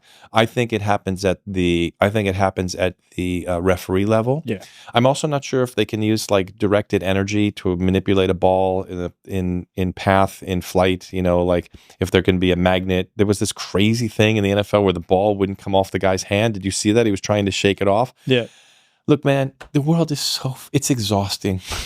The world is so fucking nuts these days. It's so nuts. But I would probably say, like, look, if it's registered as entertainment and not registered as a sport, it can be manipulated, which means it probably has been manipulated. I know that Kansas City's run that they had the last year and everything, and they're, the refs absolutely favored them. Like that is a clear objective example of how it can be rigged and the at the referee level. of always cutting to, Taylor Swift and her whole history in the banking industry and her father. Like, you want to go down a rabbit hole, look at Taylor Swift's father. And like, she was not some like innocent singer-songwriter that like made it on her own. Like, she's got big banking money behind her that bet on her the whole time. And then, Kelsey Kelsey made $20 million side hustle pitching for Pfizer. Yeah, insane. I mean, I'm sorry. Like, dude, God loves you, but fuck that guy at the same time. Like, how many guys in the NFL lost their careers because of blood clots? And, Aaron Rodgers talked about, like, what about all those guys on the practice squad, who are making $175,000 a year? And like, they're not like, they don't have fuck you money, they had to take this vaccine, and then they get, clots, and then they're out of the NFL. Like, it was such a bad move. It was such a dishonorable thing to do. Like, you're telling me that guy goes and gets the flu and the COVID shot at the same time? Like, he doesn't. He doesn't actually do that. And that's what makes it even worse. Is he's not, like, I bet he didn't even get the jab. Because like I think a lot of in my opinion, someone like LeBron James, do you think he actually got the shot? Hell no. Hell no. Hell no. And that's what makes it even worse. But his son probably did, his though, son because probably his did. son, like, you know, another one of those, like, 19-year-old heart attacks. Like, that's a new normalized thing. So, like, to specifically answer your question, back when we got our faces kicked in at Northwestern, I mean, I think I was like 7-38-1 during my 4 years there. I mean, we'd got wrecked, but we never had any, no one ever needed to, no one ever needed to fix or manipulate our game. But yeah, you didn't have someone in the locker room like, hey guys, here's a script this time. This is what we're gonna do. Or like, but I think in the NFL, I think there are desired outcomes for sure. And I think that it does seem if they're chartered as an entertainment organization, then yeah, they probably have done it. Yeah, I wouldn't rule it out. It's kind of a shame. It's interesting how bias carries into things, because I would think it's much easier for an incredible shooting guard to aim just off the rim and miss intentionally than to miss a tackle. I saw your face as I was saying that too. It's like, I don't know about that. If you're in it, if you're like, once you're engaged, like if you're going to fake it missing a tackle, like it's so obvious. Yeah. Like you see it at the high school level, like, or middle school football, like my son, like somebody doesn't want to hit him. It's just, it's obvious. Yeah. But like once you engage in the tackle, like you're going to get hurt if you come into it half speed or something like that. So for me, it's funny. Like I think it'd be easier to just be slightly off with your jump shot in a day. But what I think you can do is you can miss your blocking schemes. Yeah. I think you could. Those are some of the videos I've seen though of like people. Like Kelsey was like missing all his blocking schemes and like half effort and stuff. So you can half-ass it. Yeah.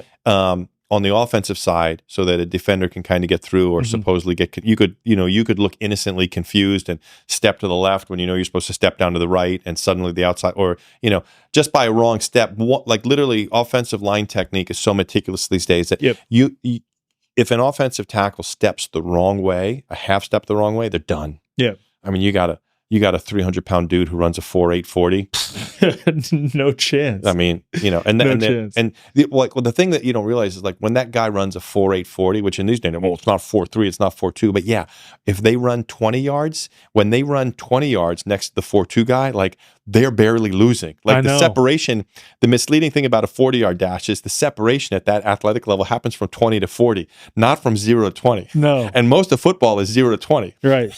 Yeah, that's such a good point. I mean, dude, that is scary as shit. Having someone that big, that fast, running at you like that. My dude, God. There was a play back when I ran college, when I played college football outside linebacker, was called a counter power. And the counter power is the running back steps one way, and then usually the guard and tackle from the opposite side. It gives so the running back fakes one way. That gives the guard and tackle time to clear out and pull, and then just blow out the outside linebacker and then clear up into the inside linebacker. Your job as the outside linebacker was to turn your inside shoulder, not to like step down into it, but to turn your outside shoulder and rip through the inner thigh of this offensive guard. Oh my God, 290 pounds sprinting at you. Like the force of the collision to blow it up, the force of the collisions were like, dude, I was hitting so hard in that Michigan State game, that first game, like my contacts would float off my eyes each play. I'd have to like swim them back on. It was insane because they ran counter power. No one does counter power anymore. Like I formation counter power. That's when I played football. Like the force of the collisions were insane. So to answer your question, yeah, man, I think unfortunately in our society, like just about everything's manipulated and falsified in some ways. I mean, sometimes they get away with it. Sometimes they don't. Sometimes it's more than others. Sometimes the outcome doesn't really matter. So they just kind of let it play out. Yeah. But certainly the success that Kansas City had this year seemed a little fishy. Yeah, for sure. I totally agree with that. And I agree. But the other thing is a little bit about law of attraction manifesting, and that some people just carry an energy. Totally. And that energy you just win so much. You're so successful that like, it's like Ronaldo, like goalies just fall down. Like the goalie wasn't bought off. Like that guy's power and what this opposition had in his mind about that guy's power, they just met. One guy's belief meets one person's lack of belief, and boom, suddenly looks like it was fixed. Yeah. No, it wasn't fixed. That person is just that powerful, and I'm weakening myself because I have such an assumption of your power. Totally. Like Kobe. Kobe would be an example of that. Yeah. Man, Thank you for this combo, Adam. This was great. Great talk. Yeah, and so if you're interested in Brain Supreme, please just head to the we're going to do a discount code. Yeah, all that will be in the show notes. Yeah, the way forward. TWF. Yeah, TWF. Nice 15% discount for all your listeners. Awesome. Yeah. Thank you so much. Thank you so much. Thank you. Really appreciate it. It's great to finally get together.